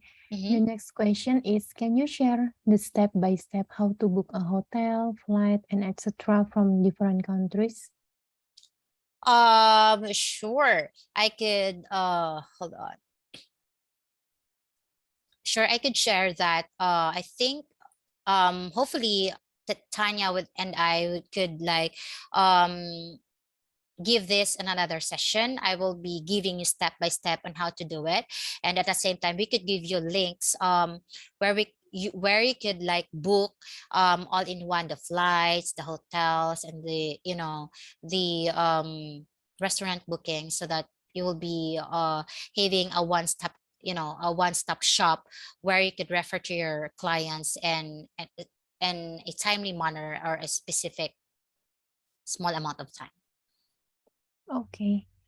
The next question is from Regina. Hey Angeli, may I know how you deal with email management? Are you in charge to replying the important email on behalf of your clients? Okay, and that's on that aspect. Your client will be somehow skeptical at the first glance to manage for you to manage his or her email. But what I would highly suggest if your client will be observing you like, hey, could I do the response, the email respondents in behalf of you? You could test me with this particular, emails.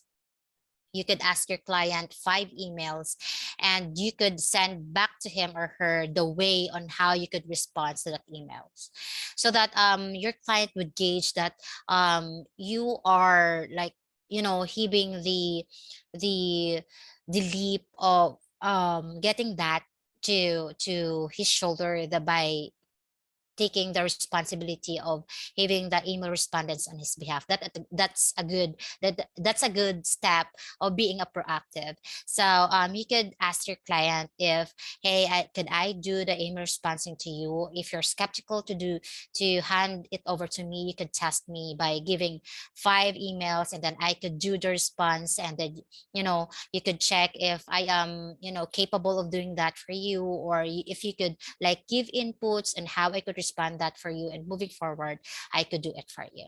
So that's a good hint that you are being proactive to your client. Okay. The next question is from Emmanuel. From travel arrangements, does your boss or executive matters on rate of the accommodation or flight? Sorry, could you repeat the last I part, please? think does your boss or executive matters on rate of the accommodation flight? Maybe he asks that if for the travel accommodation or flight, they will pay by themselves, Angeli. I Oh, think this is what he mean. Emmanuel, if I miscorrect the understanding, please typing. all right. So I think with regards to the prices, what I'm doing every time that I will be recommending or giving the options to my clients, I always have this like, flight options, number of hours of travels, price that he would pay, and at the same time, the coverage of these price list. So I think that that is his point. If your client will be giving you like specific budget, is that what you're, if that's what you're asking for, always see to it that your clients have again options. If your client will be getting economy of if your client will be getting a business class, okay, because the what you call this, the prices differs based on the seats that your client will be getting. So again, giving your clients options would be fairly enough good for him to choose if which would fit his preferences. I think if that's the case, Eman, just let us know. Yes, he already replied, Angeli. Mhm. You answered it correctly. All right, sure. Yeah. Okay, the next question is from Bernadette Rosita. Hi, Angeli. So how do you add different services? Is this for the same client or a different client? And what would we do if we want to add a different service? Should we make an announcement? Okay.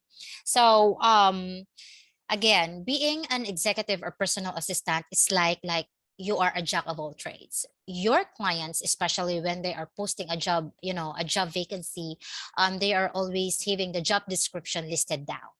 So in order for you, this is another thing that I want you guys to put in mind. Please don't apply in a job posting because you need a job. Please do apply in a job posting that you think you could fit in, so that in every time or your client will ask you on the things that already posted in the job description, even if he will be just, flipping questions or, up and down questions, you will answer it correctly. And if those job description or like, your clients mentioned anything that you're not familiar with, be honest. I still, I am familiar with this specific tool, but I have just basic understanding with it. I'm not that expert, but I'm very much willing to learn. Okay. Impose to your client that, you are a fast learner and you could do tasks in a timely manner by, having minimal supervision by having those. And then when moving forward, when example, if you were being hired with those job descriptions, you yourself could be proactive by saying to your client, hey, why we will be doing this? And, your client will be impressed or like delighted if you will be recommending some of those additional tasks on your end by embracing without asking anything first from your client. And moving forward, from again, I want to share with you from $5 up to $12. My client just offered me to increase those because he thinks I deserve those increase because I am expanding my horizon. I am taking the leap of stepping up and, giving him or his business leverage and different strategies that I could recommend or I think would be beneficial in his business. I hope I answer your question. Thank you, Angeli. The next question is from Yudita.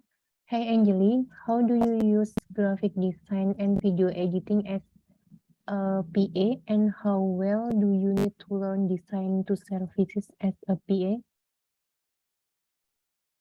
All right. So with this aspect, again, making use of technology is a very, very useful tool. So you could search in Google what would be the most effective way of using graphic designing, video editing. And there are tools that are free, you could subscribe. For example, Canva. So when I started graphic designing and video editing, I subscribed to Canva. Canva has a free features which you could use in graphic designing. But if you really want to explore more features, you could also subscribe. But Canva's pro feature is not that expensive, so I would highly recommend if you could use that one. So I subscribed, and again, how I have this presentation right now is I used Canva, and it's a very useful tool which you could give you like video editing, website designing. It could give you like templates already that you can design on your own, give your own preferences, and you could have that in your portfolio if moving forward, if you will be creating your resumes or your online platforms in different online job platforms. We could use Canva and making resumes and making your portfolios. So I think that would be a highly recommended online tool. Also, you could use Filmora, also other Adobe Photoshop for the editing pictures. But again, Canva is very manageable for a beginner. Okay. The next question is from Carlina. Hey, Angeli, if you add more client, what is your working hour for each client? All right. So this is, I think, would be the most crucial thing when it comes to time management. So I always see to it that, example, if I will be looking for clients, I will see to it that, sorry, I will always see to it that if I will be having or I will be applying for a client that is in US time zone, and this first client will always I will be working 1 to 2 hours, I will always see to it that I will be working like 6 hours for the US time zone, or like 8 hours for the US time zone. So I'm always setting up a heads up with my clients that I could just work if I will be applying for a part-time job, because clients are always posting on their job post that um, we will be only needing 10 hours a week. We will always be we will be just needing 10 to 15 hours a week, up to 20 hours a week. So you on your end as a freelancer will be given the opportunity to work on your own time. Just make sure that you giving the heads up to your client that you could deliver the task in a timely manner. Always ask your client what would be the priorities and when your client will be needing it, so that you could also gauge, or you could set up to your client that I will be just available to this hour, or I could deliver to you the task on the next day that you will be waking up, or something like that. So again, it is you and yourself on how you could manage your time on, on regardless the time zones of your client. So again, it will be depending on you on how you will manage your time when it comes to um, dealing with your client in different time zones. Okay. The next question is from Marina. Dear Angeli, how if your executive or client asks you to do the tasks that you cannot do? Did you reject or you find other PA who capable on that? Sorry, can you repeat that again? How if your executive or client asks you to do the tasks that you cannot do? Did you reject the task or you will find other VA who capable on that to help you doing the task? Okay, that's a good question, because not all tasks are you're capable of doing. So what I actually giving to my client a heads up is that I cannot I'm not familiar with this task, but I will check on it and then I will get back to you if I could get the answer, if I could do the job, or if we could get another one that could do the job better. So just always, give a heads up and be honest to your client, but it will always impress them that you are taking the leap of trying, of taking the job. And if your client is not satisfied or something like that, you could always recommend that, hey, we could get another, an expert that could do this task more effectively, and the better that you could have the result of. But always take the leap of trying.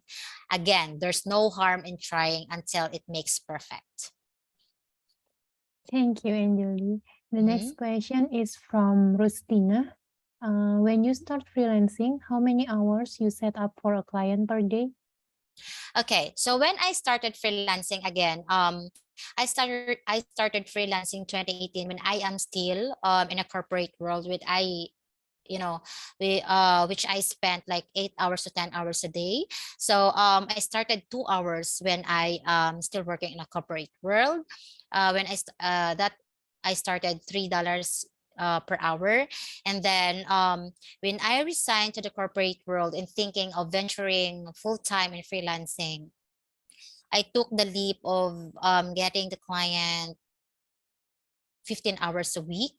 And also I am doing I am also hired as a customer service representative in a BPO company here in the Philippines, which I am also spending like 8 hours a day. So what I am doing graveyard shifts as a customer service representative. And then after that, 8 hours, graveyard shift, I am spending like 3 hours a day. So I'm dividing my 15 hours a week that I could spend like 3 hours a day in order for me to consume and to deliver the task effectively with my client. Okay. The next question is from Setiawan. How many clients you are handling right now? How many are local and how many are foreigners? Totally, how many hours you work each day? Oh my God, this is a very, a very, a very challenging question. All right. So currently I am handling 6 clients where I have what? Oh, hold on. 2 full-time jobs and then 4 part-time jobs, and all of them are abroad. Like I don't have local clients, given that here in the Philippines, the salary here is quite low, where when I am applying in a freelancing, I could earn like three times or four times than my salary if I'm working here locally. So what I am empowered right now being a freelancer is I have, I own my time. I work on different, in different parts of the areas, even if I am at the swimming pool, if even I am on the beach, if I am in the family gathering. That is how you will be empowered if you will be working in a freelancing, and you could, master the time management. So on my end, and please know it will take time for you to to master the time management, that what I have did, because I sacrificed, some of my clients in order for, to attain where I am now. And again, I am very much willing to share with you guys the pros and cons of having this client or having this how many clients, or how to work smartly. So today, given of 6 clients that I have in 2 full time, I am like working 12 hours a day, but I have like, 2 hours break, or like, it's not that from time to time that I will be really on the calls, or like, having the check-ins. It is always again on how you manage your time, and how you could done the task as fast as you can with the quality of your work, or something like that. I hope I Mm. answer your question. 10 hours and 2 hours for break. It is for from Sunday to in 7 days in a week. No, no. Okay. I am working like five days a week, because I always again, in order for you to be more effective and efficient to your client, always prioritize your self-care. So in order for you to be effective and, having your client a good self-care, you must do it in yourself first.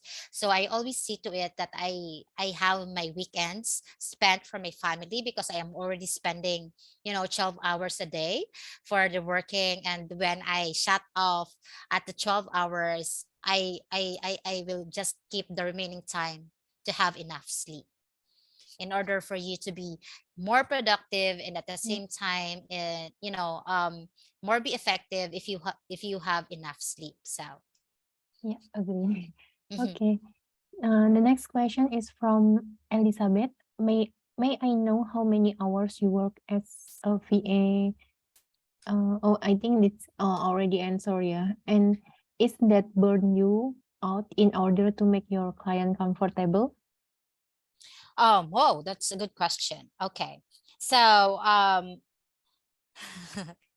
in working in freelancing, you will be always asking yourself on why you are doing this.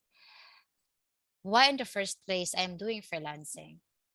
Because actually in my corporate world, I have that passion, and serving a disadvantaged sector, I have always this passion in helping others. So it is a heavy heart resigning in the corporate world. But then again, nowadays, given of, pandemic, financial crisis that we're dealing right now, what made me decide to venture freelancing is for me to give my family, my kids, the financial stability that we have now, and at the same time I could provide, what he needs.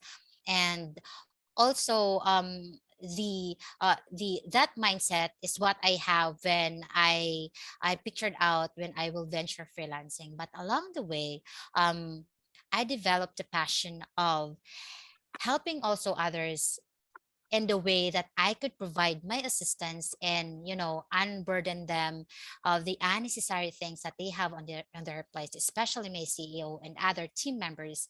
And now also, thank you for Tanya and for this, agency, that I could share my expertise and my learnings with you guys, as my fellow VAs, while you are, taking your path in freelancing. So again, always think of why are you doing this, and why are you, looking for more clients. And that is because is, your passion of helping others, and most especially providing your family's needs. Thank you, So be Anjali.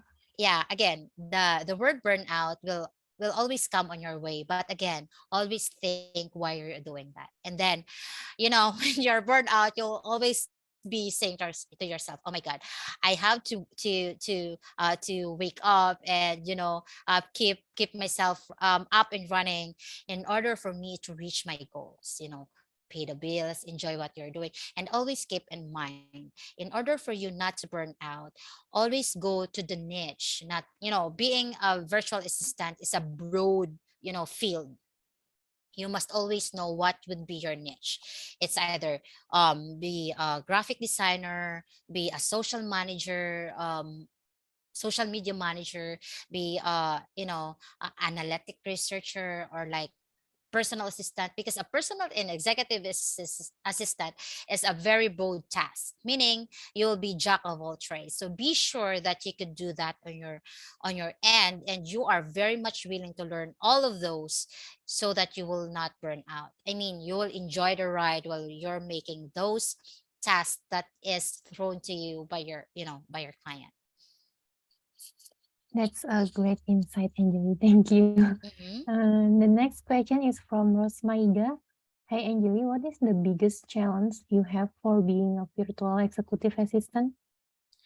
Oh God, the biggest challenge of being a virtual assistant is dealing with a client that you know will be, if you think you will be a good fit. Because in freelancing you will be dealing with different clients with in all walks of life. You will be dealing with clients with different characteristics. You will be dealing with the clients with that have long patience. You will be dealing with the client with the um hot tempered. You will be dealing with a client who is jolly. You will also be dealing with a client that is, sometimes snobbish or something like that. So what I could recommend is that always be flexible, and always be neutral in your, in your client's characteristics. um I don't know on my end, but when I will be like, applying to the jobs, I will always see to it, reading the reviews for the clients. On that case, you will be gauging if the client is, good to this to other freelancers or something like that. And then during the interview, you could also gauge if your client is quiet, if your client is talkative, if your client is engaged, engager, if your client is could give vague instruction or something like that. In that case, you could leverage yourself. It could, if you could fit in with your client. But then again, moving forward, um always give like a trial month, in order for you and your client to gauge if you're good, if you're a good fit with each other. Because again, it will be a nice feeling if you will be waking up and excited to work on your tasks, and to see your client's face and your daily check-in, if you're good and if you're a good fit. Okay, so it's not worth it to, if you will be paying high, and you will be dealing with a client that, hey, oh my god, I don't want to wake up and do the task for this client because, I have to earn or something like that. Always prioritize your mental health. Okay, take note of that. Don't run after with a good pay. Don't run after that, because mental health is always be your priority. Having the good mental health will always give you a good opportunity to add more clients, because you are more productive. You are given the opportunity to learn more from the client. But having the client that is, torturing you, or like giving you stress or pressuring you, but in return will have a good pay, is not worth it. I'm telling you that, because I already sacrificed that. I am paid for like a monthly $2,000 a month, but I sacrificed that because my client is a macro managing client that I have always to log in every 15 minutes with what I'm doing, and I am not productive. So I give up the client because my mental health is already compromised. So take note of that, guys. Mental health is always be priority in order for you to be more productive, in order for you to enjoy the ride, or in order for you to fulfill your duty as being an efficient and effective virtual assistant. Okay. You said that we need to put the trial month. Yes. How long do you recommend for the trial month? Anjali, maybe others want to know as well. Yeah, of course. There are clients that would suggest, like, a 1 month trial in order for you to see if you're a good fit. But sometimes there are clients that could give you like at least 3 months in order for you to be a good fit. Again, do your best.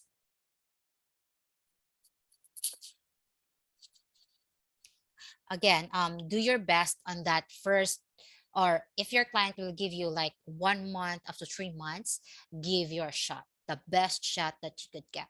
Okay, because on that months, your client will gauge you, if especially if the client is looking for a long-term relationship, that would be the time that your client will gauge if you're worth it. And then after that, when you are arranging or bargaining with your with your rate or your client, you could always say to it at, hey, we could do this trial rate for the first month of, or for the first 3 months, and then if we could see that we're a good fit, and then could I request an increase of this rate after 3 months or after a month, if you could see that we're a good fit? Yes. That is what I'm doing with my, if I'm dealing with my clients. Okay, thank you, Anjali. The next question is from Pika Ayu. Hello, Anjali. Thank you for the presentation. May I know how do you know your client priority? Yeah, of course. That is why, again, I am suggesting to your clients or for my clients, especially during the interview, that in order for me to be more effective in assisting you to reach your goals, is that I would like us to set a weekly meeting in order for you to set your weekly priorities. And then in order for us to that weekly priorities to be, to keep on track and make sure that there's no things that is falling in cracks, I would like us to um have a daily stand up. Meaning of a daily stand up is a daily check-in where you and your client could do like, a video call like 10 to 15 minutes, or like, daily check-in via text or via chat, with his priority of the day. That priorities of that day will be taken out from the weekly tasks that you and your client set for the prior week. Okay? So for example, always see to it that your client will give you like for example, for that week your client will give 15 goals. So make sure that your client will categorize or like prioritize based on its urgency, that 15 goals, 3 goals a day. And then always see to it that you're checking in with your client. Have we done this goal at the end of the day, so that you can make sure that you're helping your client attain his goal on a specific day. Okay. Mhm. The next question is from Emmanuel. Did you ever had a problem with language barrier? Yes, of course. There are clients, especially AU clients, that they are um, like very sometimes very difficult to understand, and sometimes I have clients with ADHD and they have difficulty in expressing themselves. What I would suggest is you practice your listening skills. You could do that, by listening to YouTube, search for listening skills, especially with different languages. It will help you gauge, especially when your client is giving you like instructions. I would highly suggest always listen, or take note of that one word, that for example K word that will expand everything during your meeting. And what another thing that I am always be uh doing when I was starting freelancing, I am recording our meeting. Well, But there are clients that are comfortable, but there are clients that are not comfortable in recording the meeting. But I am recording the meeting without his prior notice by what they call this, using other tools like screen recording or something like that, in order for me to replay after our meeting, if during the times that, especially if you're new in freelancing, you couldn't catch up everything that your clients is saying. So even if you're taking down notes, so what I would highly suggest, if every time that you and your client is having a meeting, um try to record that so that you could replay that afterwards, if you're done meeting with the clients, and you could make sure that you have everything that your client wants you to do. Okay, nice idea. The next question is from Semi Gunawan. Hi Anjali, in your role as virtual executive assistant, is there any experience that you have to settle your role by offline, not merely online, and how you settle that offline issue? Oh my god, that in virtual world, that is not an excuse that you will be, well, it depends. Again, if your client is expecting you to deliver the tasks in a timely manner, you must find ways that you could deliver that regardless of the circumstances, because you are expected to deliver the task in a timely manner. Then you could find ways on how to do it, unless otherwise that there are circumstances that there are typhoon or something like that. That's the only thing that you could give an excuse to your client. But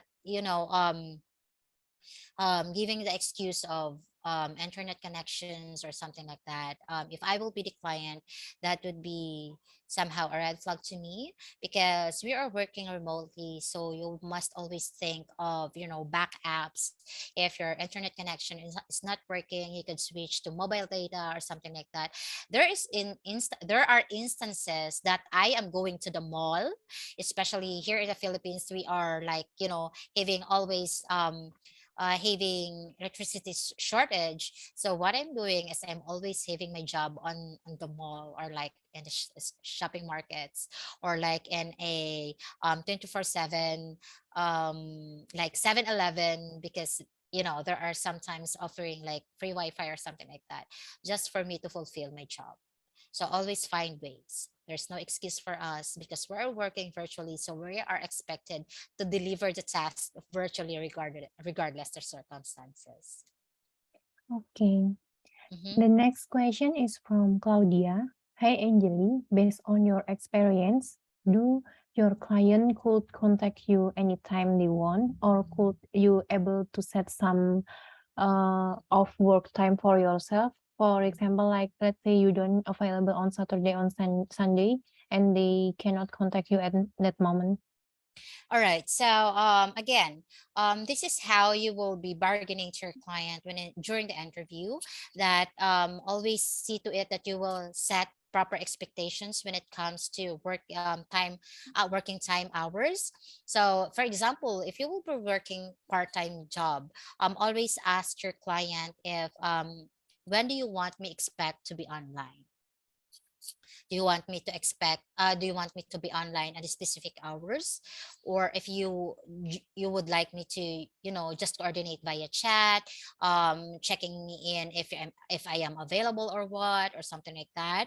But in a full-time basis, I always see to it that I am available like 8 hours a day, if it's a full-time job. Again, it really depends on how you and your client will be talking during the interview, because one of my full-time client is like, I am being paid fixed, but I bargained to him that I will be just online during US hours that I am in need. For example, during our check-ins, which is like morning time, and then I will be off during the afternoon time, and then we'll be back again and the next day in the morning, as long as I can deliver the tasks the time that he wakes up.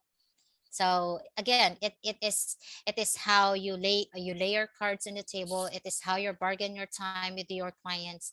And again, setting proper expectations with your clients that I am not available during weekends is very important, unless otherwise that you know it is emergency, especially if you're handling your clients' calendars during weekends is very crucial. So you can say to your clients, I could still handle your calendar during weekends, and I will be giving you a heads up if I will be unreachable during these days. So meaning if you will be having like a family affair or like a family trip, always give your client a heads up that, hey, I won't be reachable via, via text or something like that, via, via chat during this time, but I could be of reach via text with this number if this, necessary or urgent matter will arise during weekends. Okay. Mhm. The next question is from Rustina Angeli. Did you ask for approval first to your client before executing your decision? Again, this is where your critical thinking, analytical thinking, and proactiveness will come in. At first, be always mindful of your decision, that your decision would always reflect your CEO's decision. At the same time, always think that your decision will affect the business expense. So again, owning or thinking or owning the business as your own would help you decide, but always see to it that your decision would benefit not only your CEO but also the team and the business. So on the case that if I will be seeking approval with my CEOs before I can execute the decision, on my end, I always see to it that whatever I decide, I could stand and I could stand on it, and I could reason out why I decided to decide on that. And again, if I could gauge the certain topic or this a certain happening, or like this certain part of the business I couldn't decide, and this is my CEO to decide, I will leave it there and I will always ask for approval. So again, it depends on your own discretionary thinking if you could decide that thing or not. Okay. Mhm. The next question is from Yanti. Hey, Angeli, during your employment as a EA or PA, are you required to understand the company's products technically? Yes, it would be. In order for you to be more effective for your CEO, you will always have to learn and how the business run, how the business operates, in order for you, of course, to assist him. How could you give the necessary, assistance to your CEO if you don't know what you're there for to begin with, right? So it is very beneficial for you if you know, for example, if your CEO or executive is in food and beverage industry, so you must know what you could offer to the other clients, and how you could help your CEO or entrepreneur or client leverage his business. So how could you help him leverage his business on your end, if in your end you don't know what your client is doing, what your client is selling, what your client is, offering to the market. So I think it would be very beneficial for you if you know the process, if you know your client's business, in order for you to be more effective, and moving forward, your client won't be living without you. Okay. The next question is from Rosmaida. Hey, Angeli, as virtual PA or EA, do you hire by the company or by the CEO? Sorry, could you repeat that again? As a virtual executive assistant, do you hire by the company or by the CEO? Oh, okay. So when I applying a job, because I haven't tried to apply in an agency, in an agency where, because sometimes CEOs or companies are hiring through agencies. So on my end, I never tried to apply through agencies, but I'd rather apply directly to the company or the CEO. Okay. The next question is from Eva. I think this is similar with the previous question about the most challenging tasks as an EA. And then how do you cope up with that? And what you love the most? Sorry, what's the last part? What you love the most? So what tasks that you love the most as a executive assistant? All right. So what And task I love the most? and Hmm. also the challenging tasks, and how do you deal with the challenging tasks? Oh, all right. So again, being a personal assistant, executive assistant is like you're an all-rounder, meaning your clients will be expecting you to do tasks in different ways, or whatever task it is, he thinks that you can do it. So again, even if you don't know, take the leap of trying to take the tasks on your own. And after that, if you don't find anything that is beneficial or that can answer the task that you could do efficiently or effectively, that's the time that you could ask your CEO or your entrepreneur or your client on how to do it exactly. And then the challenges came in if if that certain task is outside of your comfort zone. On my end, I'm not good before. I'm not good in video editing and photo editing and stuff like that, because I'm not that because I thought that time that I'm not good in being artistic or something like that. But then again, I took the leap of trying those by exploring Canva, photo editing or something like that. And only I found out that if you're just willing to learn and you're determined to learn, and then there's nothing impossible. And that key of the key of embracing that challenges is for you to be open of the learning, and at the same time determined to learn that thing. Because if you're not open for learning, and then if you're not determined to learn that thing, you'll burn out. I mean, you will be resisting that learning, and you will be not good at it. So I think be open-minded and be willing to learn. That I think on how to deal with the challenges, that you could embrace more and learn more. And I think what I love the most is, of course, if you could see that you succeed in the task that your client is given to you. It's very fulfilling to hear from a client, great job well done, you're awesome, you're amazing, or something like that. Okay, the next question is from Junita. Hey Angeli, CEO or executive usually has a secretary in their office. What is the reason they hire a PA or EN that work online for them? All right.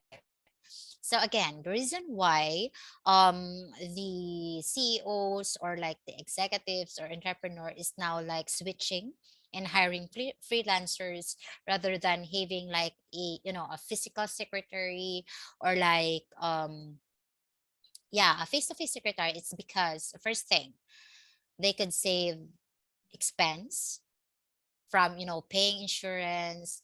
They could pay lesser amount, because I know that they could pay higher if they will be hiring someone in their local basis, like if they're in US. you know um in virtual, like in virtual world, especially when the pandemic happens, the virtual world opened in most businesses. And this is how somehow, like, if you are looking to the positive aspect why this pandemic happened, it opened the possibility or the opportunity for the virtual opportunities for the freelancers to work in different companies, and to expose more opportunities for us to offer our services. So I think that's the reason why most CEOs or companies are now hiring virtual assistants rather than having a physical secretary, just to save finances. At the same time, be more having the more options to hire more skilled people. Okay, Mhm. the next question is from Rocky. Hi Angeli, as executive assistant, do we have any ethical issue? I think it is so very complicated because our client is like the company owner. I'm sorry, can you As an executive assistant, do we have any ethical issue? Because he thinks that it is so very complicated to work with the CEO because your client is mostly CEO or like the top level management, so they like the company owner. Right. Yeah. So again, I can say that it's not that easy to be hired as an executive assistant versus a personal assistant, because in an executive level you will be uh as gauged by the interviewer, or like the CEO or the business owner, if you could, stand out for them, or you could like be um in reflection of them. So I think being an executive assistant is like imposing yourself, having the self-confidence that you could do the task, or you could represent your CEO, even the time that during the interview, meaning the command, the confidence that, you could face any people, um especially during the interview. You could face the interviewer with the high level of the confidence, and you could respond in the level that they think you could do on behalf of the CEO. That's, I think, would be the great edge in order for you to be hired as an EA. But with regards to the ethical issue, I don't think so, because during the interview, you're not the only one that who applied in that position, and the CEO is always selecting the characteristic of an executive assistant that he thinks he could fit in, or you and your CEO or the executive has the same brain wavelength. Meaning, during the hiring process, the CEO is always like selecting those executive assistant that he thinks has the same brain wavelength as it is, so that moving forward it's not difficult for him to execute the task and to be aligned in everything that he wants. Okay, the Mhm. next question is from Eunice. She had several questions. How long you be able to adjust how you work with your 6 different clients? And what is the key to be successful in adjusting the way you work with theirs? And also, have you ever encountered difficult client, and how do you manage it? That's too many questions. All right. Yeah. So okay. So to answer first, on how to do I manage to adjust with my 6 clients, it takes time. The reason why I always like offering like a 1 month trial, or at least 3 months, in order for us, during the interview, you could, exchange ideas or exchange conversations, but it's really different when you're working already in a day-to-day basis, meaning you will be interacting with your clients on a daily basis, and you will be, discovering each other's flaws, strengths, and at the same time, communication styles or something like that. So gauging your clients communication styles is, I think, one of the best thing that you must first master with your client, in order for you to be, to familiarize on when you could like be more communicative, on where you have to subside your, in communication, or when to stop or something like that.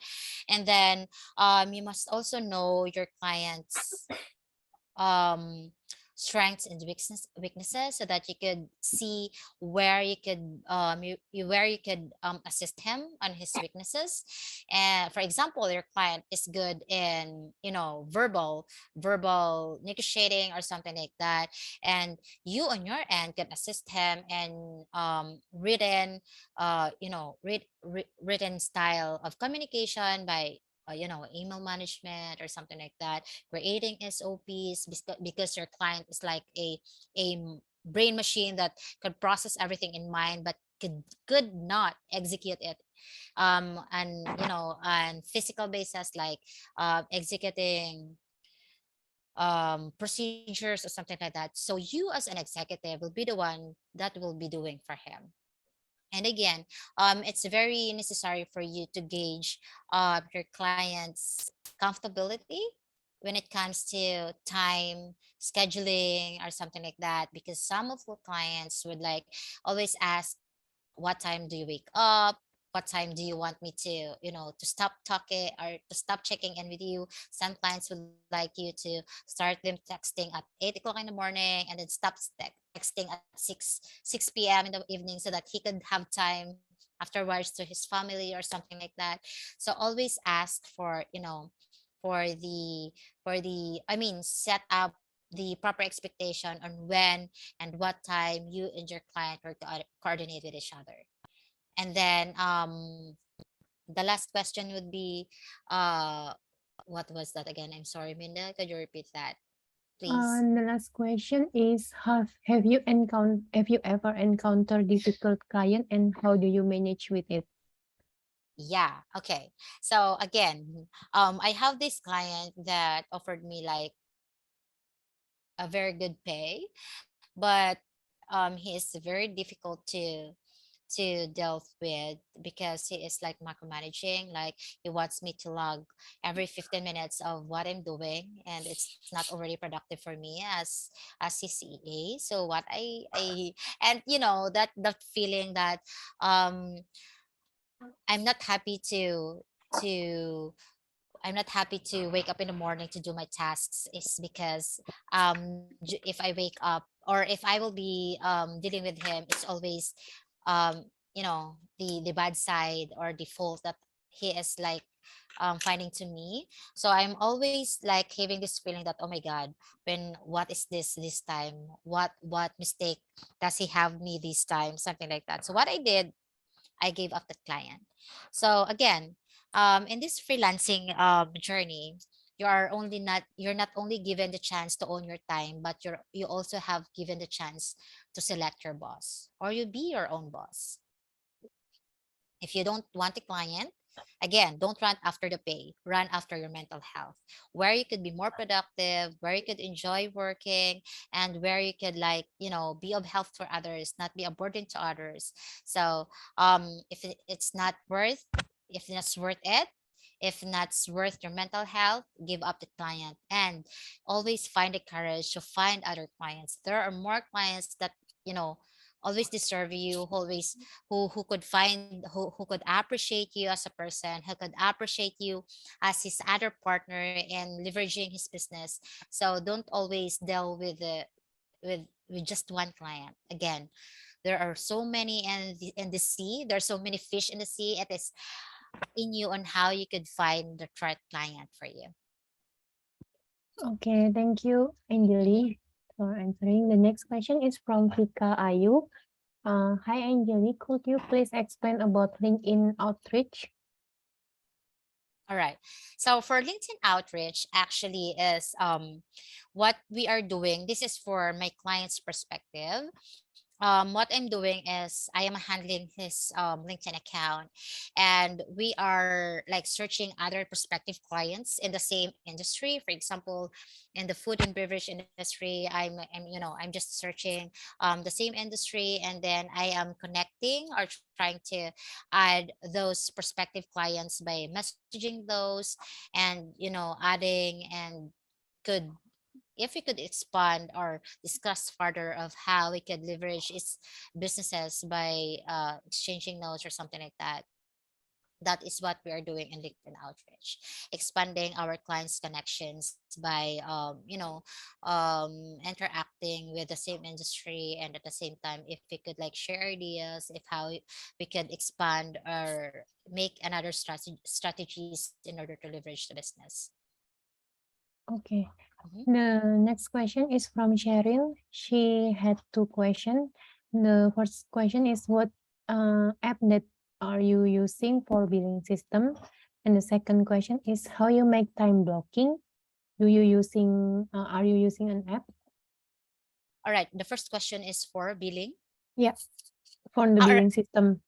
Okay. For the billing system, when it comes to my freelancing journey, I am exposed in different, types of billing system. But if you will be hired through Upwork, Upwork has its own scheme on how to be paid. Like you will be paid in hourly basis or in fixed rate, and then you will be just, linking your mode of payment, if it's either via PayPal or if it's either via TransferWise, or there are so many like online platforms that you could be paid, PayPal, TransferWise, Pioneer, Remitly. I don't know if you're familiar with that, but I could share the links for you with that so that you could sign up and register, so that moving forward your client could pay you on that way. I will be sharing the links with you, Minda or Linda, moving forward. And then with the other platforms, if you will be dealing with a direct client, you could just share your bank details, and I would highly suggest TransferWise because it has a lesser fees, and at the same time like higher conversion rates. Oh, okay. I think Cheryl chat me. This is about the billing system to manage the client expense. So maybe it is the bookkeeping for client, Oh, Angeli. Yes. oh, right. I'm sorry. So with the for I think it's for the accountant experience that I have presented. So again, it will depend on your client. If your client has, because most of the clients are already what they call this, dealing with QuickBooks and at the same time Zero. There are like basic tutorials in YouTube on how to manage clients billing systems, and it would be highly appreciated if you could check somehow a quick overview on how to manage a QuickBooks, because some of the clients will not keep you handle, or will not let you handle his QuickBooks entirely, because the QuickBooks requires an accountant in order for you to manage that well. So I think your client will be needing your assistance in categorizing, or like, yeah, doing the billing system, just by assisting the accountant, not necessarily that you will be handling the whole QuickBooks task. So I think, yeah, some links in the YouTube about on how to handle like bookkeeping would do. Okay. And about the time blocking, have you answered? Yeah. Yeah, for the time blocking on my end, especially that I am handling different clients, I always see to it that I have my calendar, or I have different emails in different clients. I am always suggesting to my clients that if they could create an email under the domain, meaning they will be creating an email under the company. For example, Anjali Sadsad at SGV online courses, or something like that. Anjali Sadsad at if the name of the company is security, Anjali Sadsad at security.com, or something like that. And then I will have that all of my calendars to be incorporated in one calendar, which is my personal calendar, in order for me to see what would be my time blockings in order for the task to be to be done on a specific day, so that I can make sure that there's no task that is falling behind or falling on cracks. And I'm making sure that I have that on my task lists, meaning I am also using a tool to in order for me to keep on track of my tasks. Okay. The next question is from Rustina, but I think maybe in this question already answered. When you do full-time job, did you also suggest to your client which time you can work? It is from 8 to 9, 8 to 5, Anjali, like you said before. Yeah. Well, it depends on your client again. When you are setting up proper expectations during your interviews, always ask your client if it's a full-time job, and what time would he like you to be online when it says full-time. So your client is expecting you to be 8 hours available in a day. So there are clients that would like you to be online on overlap 4 hours in this morning, and then additional hours for the next another day, or something like that. But really it depends on your client on how to set up your time blockings. But as of mine, I always see to it that I'm telling my clients that I will be reachable during mornings, and then I could do the task during the afternoon, so that on the next day you could wake up that our tasks are done already. And it's not necessarily that not reachable, but I'm reachable via chat, but I am not reachable via video call, something like that. Yeah. Okay. The next question is from Judith. The best thing to do on email management is to make it zero inbox. Correct. Yeah, it would be more effective and more more conducive for your CEO or client, that every at the end of the day your inbox is zero, meaning when you say inbox zero, it's not necessarily that the inbox itself is zero, you cannot see anything, but you could see the emails that is categorized based on its, its purpose. For example, if this message is categorized under urgent, there will be a folder that all of the messages are urgent. There is like a folder of the messages that are for follow-ups, and then there are messages that for, for booked meetings or something like that. Again, the inbox zero link will help you, and I will be sharing that to the team afterwards.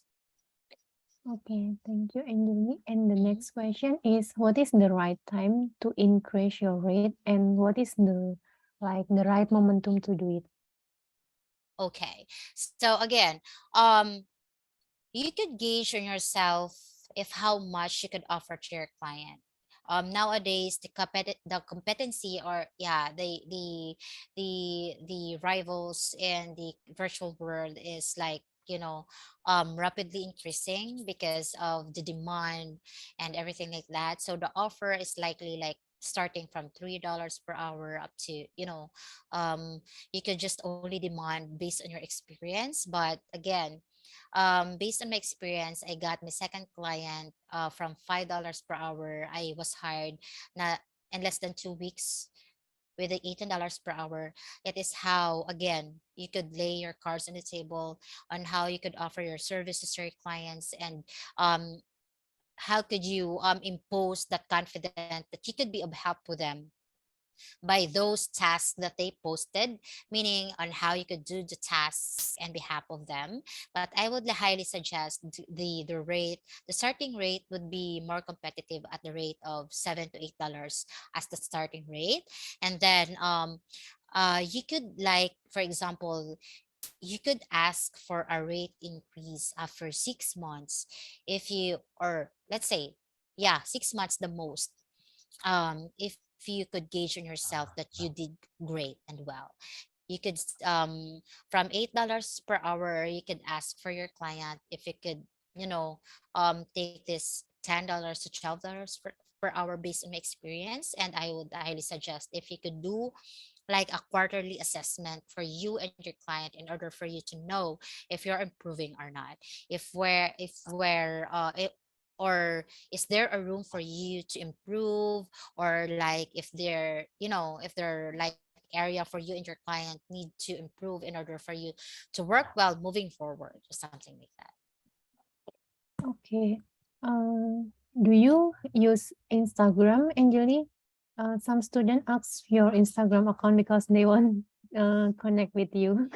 Oh my God. Unfortunately, I'm not active in Instagram, but starting today, since I am already engaging here, and Tanya said that we are most likely recommending to have getting clients in Instagram and at the same Yeah. time in LinkedIn. But as of now, I have active LinkedIn, which you can search to me, Angeli Sansad. That's my my full name.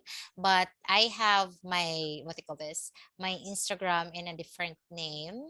But I'll try to create one, and I think we will be having more sessions, so I will be sharing that soon to you guys. Okay, yeah. Maybe they can connect to your LinkedIn first, yeah. Sure. Okay. The next question is from Tamia. Uh, I think could you share which best payment app? You already answered it, yeah. I think Mhm, TransferWise mhm, that you recommend and mhm, use with minimum fee. mhm. I And do could share you, the link. yeah, Mhm. and do you do note taking or meeting minutes recording digitally or still write everything manually? All right. So what I'm doing is in order for me to, because I am just like a very like book type of person. So every time that I will be taking minutes, I always have it in my logbook, and then I always stay again. Screen recording is additional tool for you to be your best friend aside from Google and YouTube, because not all the time you can catch up everything that is happening on your screen. So it would be highly appreciated if you could just like have to search for like a screen recording that get applicable on your tool, on your laptop, or your on your Windows. But again, um in order for me, at the start of my freelancing, I'm always have this mentality that I always have to be in the meetings. But moving forward, in order for me to maximize my time and do other tasks, I suggested to my client to subscribe on a tool which is like Author Eye. It is like a recording tool that could transcribe the meeting afterwards. It will be more easier for you to take down notes afterwards with that recorded meetings, and the transcribed notes that you can just like highlight and pull it out, and have it, have the action items in a very easier way. If the meeting will like this could last like 3 hours, it's kind of like time consuming for you. While um, if if this meeting could be recorded, and if it could be transcribed afterwards, and then while this meeting is ongoing, you as an EA or personal assistant could do other things, and then it's kind of like having a multiple tasks done in one time, because you could just like have this transcription, and you could just like play it like 1.5 or 2 times of the speed. You could save time, trust me.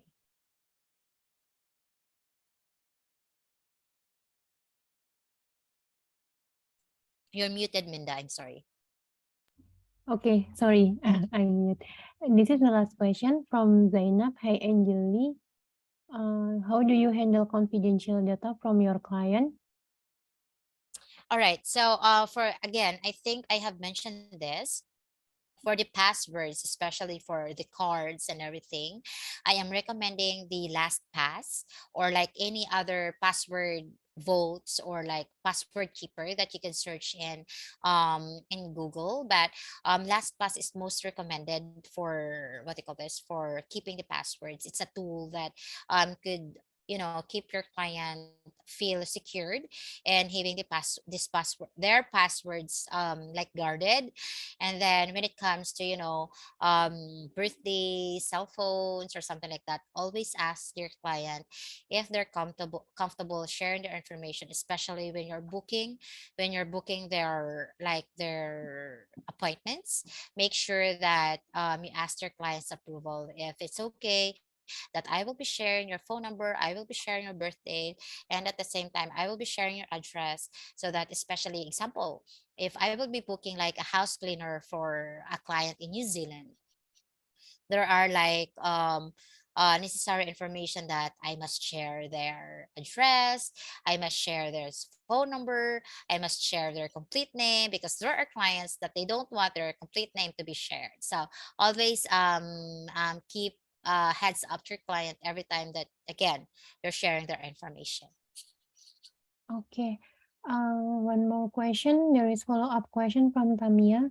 For payment via Wise, do you request payment by generating the link for payment request or wire transfer costing approximately for USD? All right. So with your question via TransferWise, all you need to do is just share details with your client.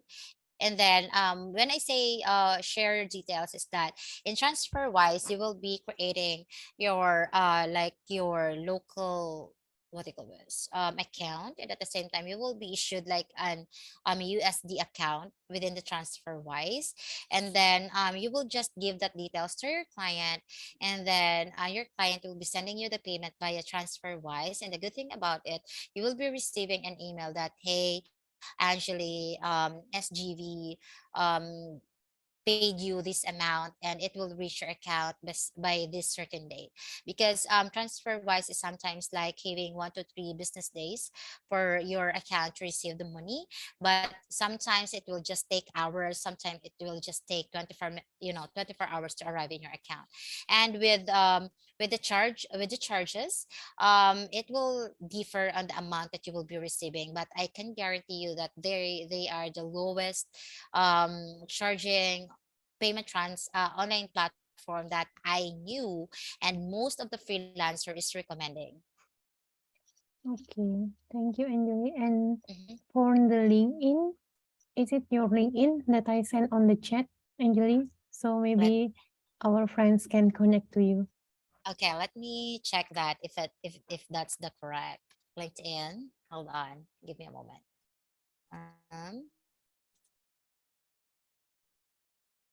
Let me check if that's the correct LinkedIn. I think I have a picture there.